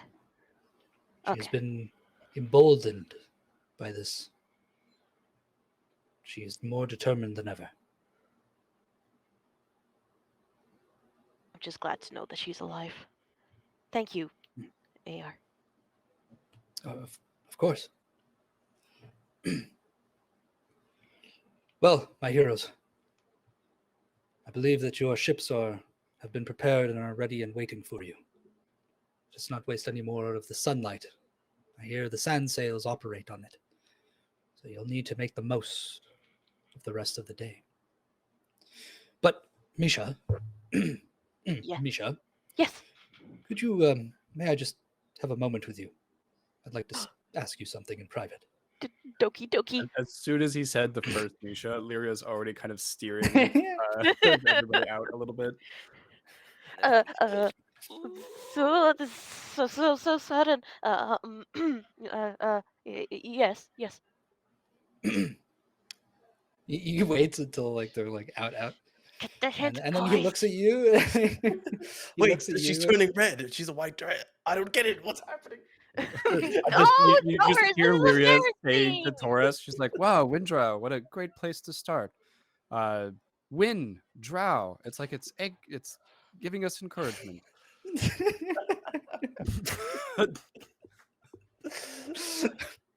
Very punny. Yeah, it's pretty good. It's pretty good. And as you guys awkwardly walk out of the tent, AR is like standing extra, like his back is like perfectly straight. And he's like looking, but when he looks at you, you notice that there's like a quick little glance at the emblem or the necklace that you're wearing. But he quickly looks back up and goes, Misha, and then he relaxes a little bit. I don't mean to be so formal, but I wanted to thank you personally. You've given me a lot of courage during this time. I must say that I never knew many Dragonborn myself growing up. So it may be a bit strange for me to say that. Sorry, this is difficult. What I want to say is, wait, let me finish. Let me finish. What I want to say is that having you here, it's like having family here. And I don't mean to make that weird or anything. Oh no! I totally know what you mean. It's because I did not grow up knowing my parents and knowing other Dragonborn. For much of my life, I was sort of cloistered within the tower of the university, and that's unimportant. But I just wanted to say thank you, and for everything you've done, and for your friends. You came here as strangers, and you've been willing to give so much to the resistance. And it's a weight off my shoulders to have you here. Thank you. I think hearing that, Misha tears up a little bit because, as silly as her crush is, she really takes to heart the meaning of closeness with people, and she kind of reaches out to him. She knows he's not tangible, but kind of reaches out for his hand, regardless. Oh, you grab his hand. Yeah, I don't know if it's tangible with his. It's tangible. Yeah. Ah! She didn't expect that, so she's like, yeah, he's looking down and like kind of looks up at you all of a sudden, and like extra sweaty hands, a little flushed, you know. She tries to cool herself off with her chromatic breathing and everything. That makes me very happy to hear that, AR. I mean, with me having been so far away from my family and my friends, it's to hear you say that, it gives me a bit of hope too, that maybe I can find a new home here. So, thank you. And then I quick he holds peck on onto his your cheek. hand. Oh, I gotta go prepare now. Bye. Yeah, and then he just like you just slip out of his hands, and he's there like kind of stunned, and he doesn't have like a chance to really call out before you're out of the I'm tent. out of there. And all you hear is Lyria saying to Neslin and Toryss, but it could also be wind row. So like with sails and boats. Makes sense when it's by the water. I don't understand. I think like Misha overhears that a bit, and like as she's like still running away, she's like, maybe it's also stands for the drow who wins. Oh, backwards! I like it. But as you rush past Misha, I think your group notices Edmund kind of run into the tent. And as he's running, he's like rubbing his little hands, and he's like, "Oh yeah, I'm gonna get that crystal," and he like runs it. Was he trying to steal something? No, he was. AR told him that he could have the crystal when he was done talking to everyone. Is it a good crystal? It's a pretty good crystal. Is this guy important? Oh wait, Nessie, you gotta beat him to it. It's gone. It's gone. The canon event already happened. No. Wait. Roll for contesting. You gotta Destroy the cannon. No, Roll for it's already established. You can't mess with it, man. Lyria's probably following after Misha, maybe like dragging Neslin behind her to go towards the ships. Because I assume that's where Misha's kind of like rushing off to. Yeah. So Neslin's gonna pry on because Misha was all. No. Red. I'm red. I'm a chromatic white dragon. Why would you see red on me? Is it that obvious? Look at Lyria and yeah. I think I blush in response and go, "You got to work on perhaps your subtlety." Misha." Oh, I know. I can't help it. I'm a helpless romantic. What did you say to each other in private? He, oh my gosh, you should have seen the way his scales were glistening and his voice. Oh my goodness. He, he, well, he did tell me that he thought of me as family, but he could probably meant that in a care for you kind of way, but in a Texan way. Texan. What the hell's a Mean- Texan? mean Alabama. What's in Alabama? Anyway. But no, in all seriousness, he was telling me that I brought him hope, and well, I told him that those feelings were mutual, that he brought me hope too. And she looks at Lyria and Neslin, and you guys bring me hope too. So, you know what? She like slaps her cheeks to like get her back on focus. Let's do this. Let's do this together, and let's do this for United. I forgot the continent name, but for that. Well, now you're red. Does Lyria kind of like? I think you see her touch under her shirt, and there's the delicate swirly leaf necklace from that time that we had done arts and crafts together. And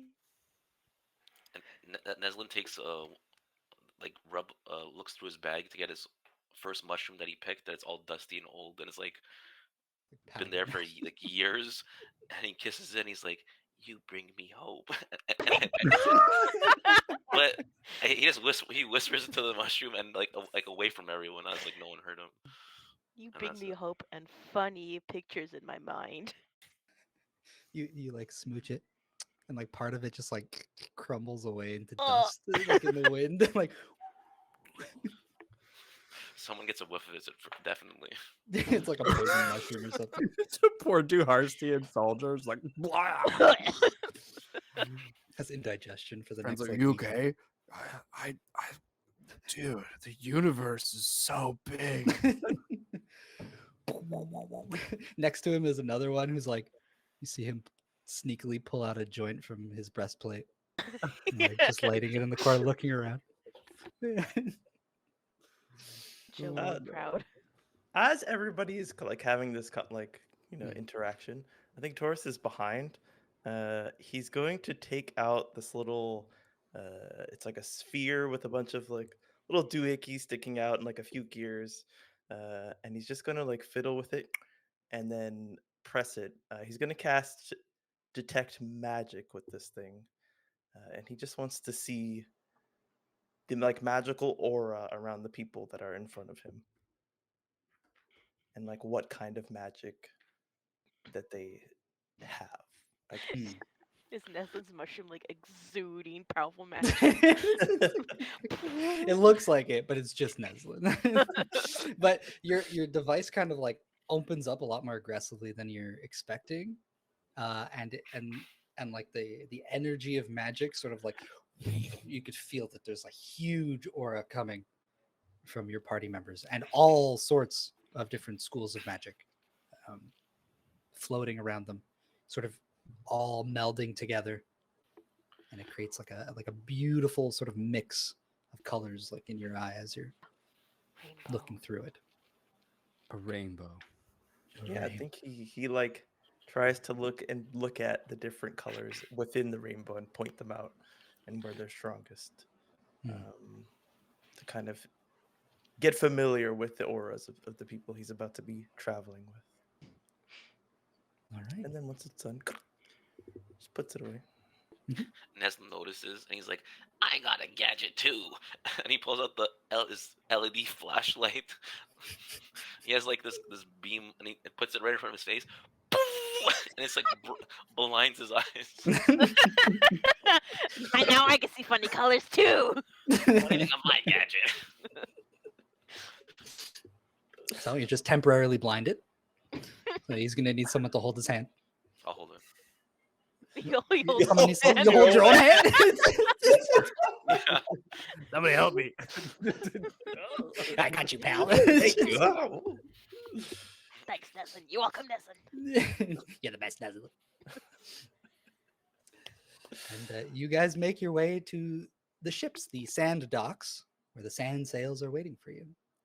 Do we? And- Is it like one ship? Do we have multiple? Like, what's the setup here? So for the four of you, there is one ship. There are two sailors appointed to the ship who will sail it for your group. And there are two raptors that are being loaded into the below deck. So the ships are like catamarans. They have two hulls that touch the sand, and in the center there's sort of like a cockpit that doesn't touch the sand. It just connects the two hulls. And there are two of those ships, but the other one is further down the dock, and you notice that your other four party members are getting ready to board that one. Are we able to like wave bye to them quickly? I mean, sure. Yeah. Yeah, I mean, wave to them. I think Lyria turns to all of you and just says, I need to level it with everyone. I am looking for my sisters as well. You know, and she nods towards Toryss. They are missing. There are two drow, one a monk, one a priestess. They can handle themselves, but as the war goes on, as whatever happens with Xanabin and these forces, as Duharst needs support, I want to find my family and make sure that they're safe. So I would appreciate it if everyone kept an eye out for them. I have also put in a word with the memory fragment of Aya to do the same. And Lyria nods. Well, that's good. Do you know where they could have possibly went? They didn't say, but I believe that You hear someone sort of make themselves known behind your group, and it is Vasily, the current Ilareth, or the leader of the male soldiers of Duharst. And he goes, "I do not mean to interrupt, but I couldn't help but hear mention of your sisters.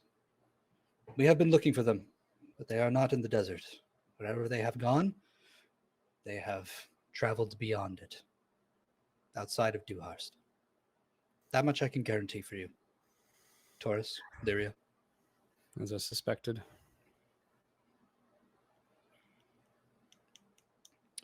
You have quite the journey ahead of you. And he sort of like walks ahead to the ship, nods at the two sailors. Everything should be prepared for you. Toryss? Could I just have a word before we depart? If that's all right. Of course. Lyria heads to the ship, probably clasp arms with Vasily, give him a quick nod, and then head over.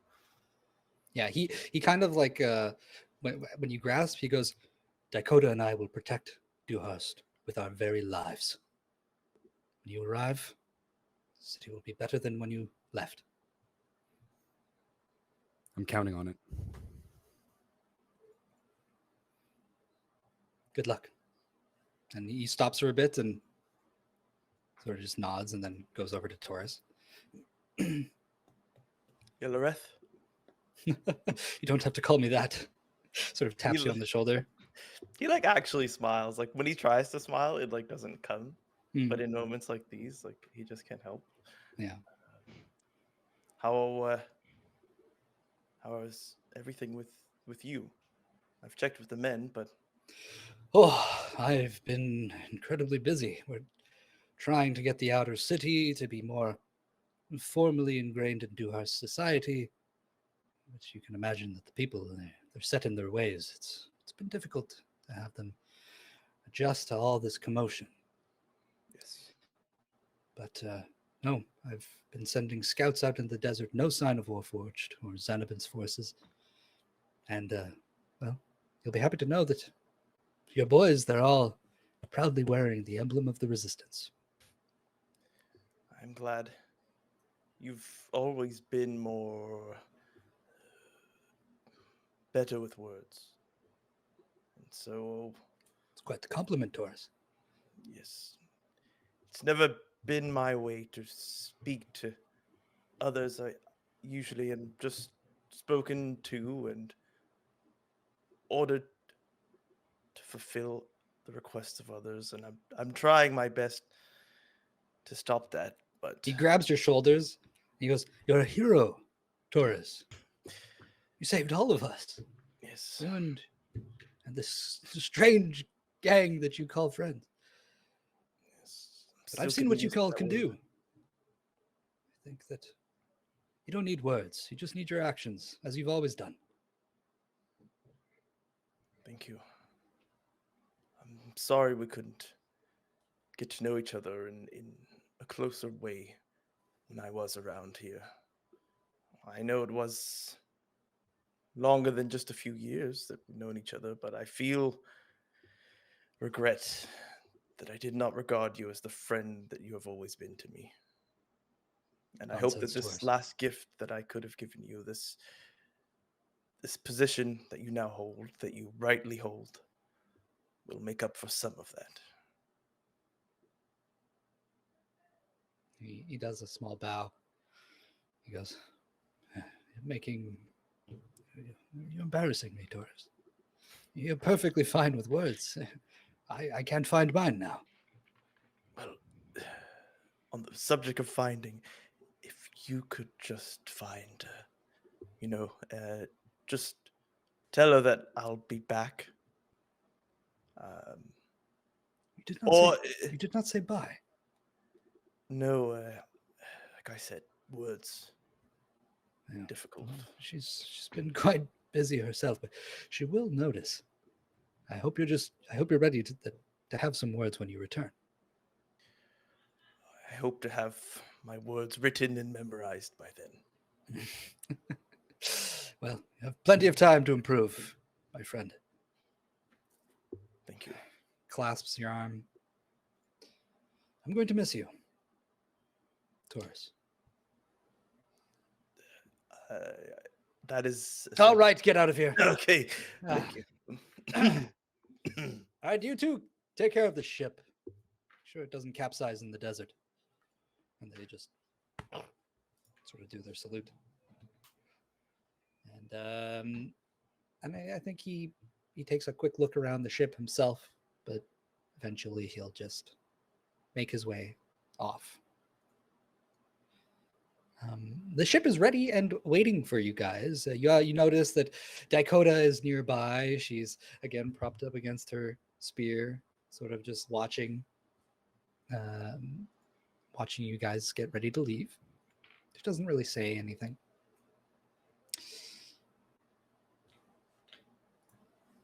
All aboard?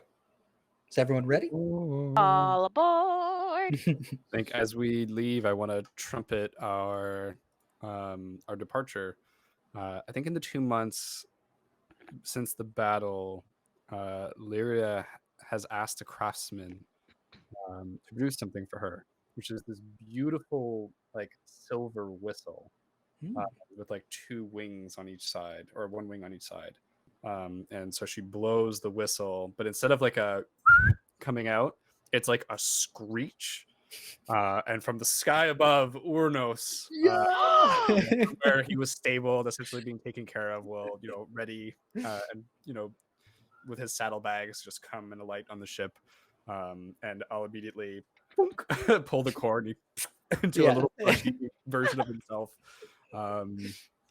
and we'll stand at like the prow or something. There's Yeah, the beautiful. MVP. Yeah, Uranos, the griffin, who can turn into a little griffin when you need a portable sized griffin. It's perfect. So you two are standing at the prow of the ship, waiting to set off. And Misha, you notice the two raptors that are loaded onto the ship. Mm-hmm. One of them you recognize from out in the desert. The ones we saw in the cave? The ones with the frills. Buddy! Kind of Oh my looks up god! at you. Kind of like it's barking all happily that you've arrived. I imitate him. And maybe you weren't aware, but he traveled all by himself across the desert to come to Duharst, and it gave the idea to some of the soldiers to capture a few of these and keep them for the journey through the Black Desert. And so, Domesticate them. yeah, basically domesticate them. But they will prove very useful for the wild magic when you have to travel through the Black Desert to reach Windrow. So that's why they're there. And so you have two. There's another one on board. It's a little bit. Its frills are kind of droopy. Its eyes are like this. Mm-hmm. It's not very excited. Yeah, I look at him like, don't worry, I'll get to you. You'll open your heart to me, buddy. Yeah, and so one of the sailors is bringing them below deck. I know who I'm hanging out with. But if everyone is ready, the ship will depart. The large the large sail taking in the sunlight and propelling itself across the glasslands, which is the flat portion of Duharst Desert, which is quite perilous to travel by on foot. Sometimes there are portions of it that can just sink people directly below it, like an ocean of sand. And so these specially made ships are quite handy at crossing. Were we taking the same path as the other group? Somewhat. For a chunk of the journey, the ships are headed relatively in the same direction. And they are heading towards the dig site. Mind you, the map here is not exactly to scale. Gotcha. The dig site is not as large as it appears to be. Neither is the Athenaeum.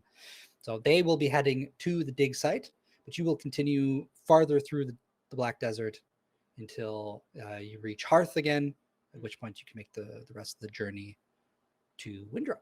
Gotcha. So we just did that awkward thing where we say bye to someone and then we start walking the same direction. Yeah, pretty much. But it's also, depending on conditions or, one ship might be faster than the other. And you actually do notice that there's kind of a big spotlight on the other ship that has been built by Edmund that is propelling their ship faster than yours. Of course, they get the boost. Yeah, he built stuff, He souped it up. So they do end up making a little more headway than you, but it's the groups understand that you're both going to different places. Gotcha. Yeah. Can I use my LED flashlight? You stand there. Yeah. Like barely gives any power. Neslin tries. Yeah, it's a little bit, but compared to the power of the sun, You can use it for Morse code. Oh, good point. It's a new feature unlocked. Neslin's brain, new feature. New language unlocked. So you guys are going to be spending the next week or so traveling through the desert. And I believe that's where we will end it for this week. Traveling, beginning to travel through the desert, making your way to Windrow. And we may just arrive in Windrow when we start next week. But if there are things you'd like to do, think about them. When we return, you can do things during the trip. It will have been 1 to 2 weeks by boat and then 1 to 2 weeks on foot. So keep that in mind. EXP? Everybody got 0 EXP. Ah! But you can be sure that next week You'll also get might be 0, but it Action packed. All right. Not even for showing up. Jeez. Yeah, attendance points. welcome back, fuckers. Excellent job, everyone. Beautiful, To beautiful. unionize.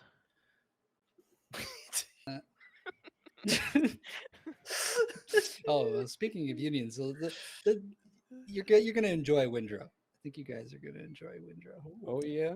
Oh yeah. And I sure hope our viewers will enjoy Windrow too when they see us Oh. again. Thanks, viewers. Yeah, thanks for watching, everyone. We are the Hexagon TTRPG, and you can find us on all the social medias: YouTube, Twitch, obviously, Twitter, Threads, Facebook, YouTube, TikTok, the works, Blue Sky, but who cares? Doesn't matter. So yeah, you can find us everywhere.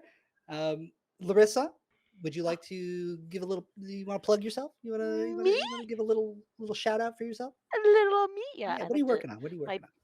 What I'm working on? I'm working on convention preparations. Anyone in Ooh. Montreal, I will be at a I forgot my booth number. And that would have been a good time. But I will be tabling at a talkathon in the Artist Alley, and you can find me basically any social media as well. SharmieArt on Twitter, Instagram, Tumblr, and that's about as much as I can remember off the top of my head. Beautiful. Yeah, her @ is right below her name, so you can go check out her stuff. Give her a follow, give her likes, retweet, all that good stuff. Thanks for the plug. And, of course. And thanks so much, guys. That's it for us. Call it a night. Wipe off the sweat. Have a good night. All right. Are we Hexagon? We are Hexagon. I wanted to say Hexabye-bye. Okay? Hexabye-bye. Hexabye. Say, are we I gotta work on Hexagon? it. And I gotta everyone work on says. it.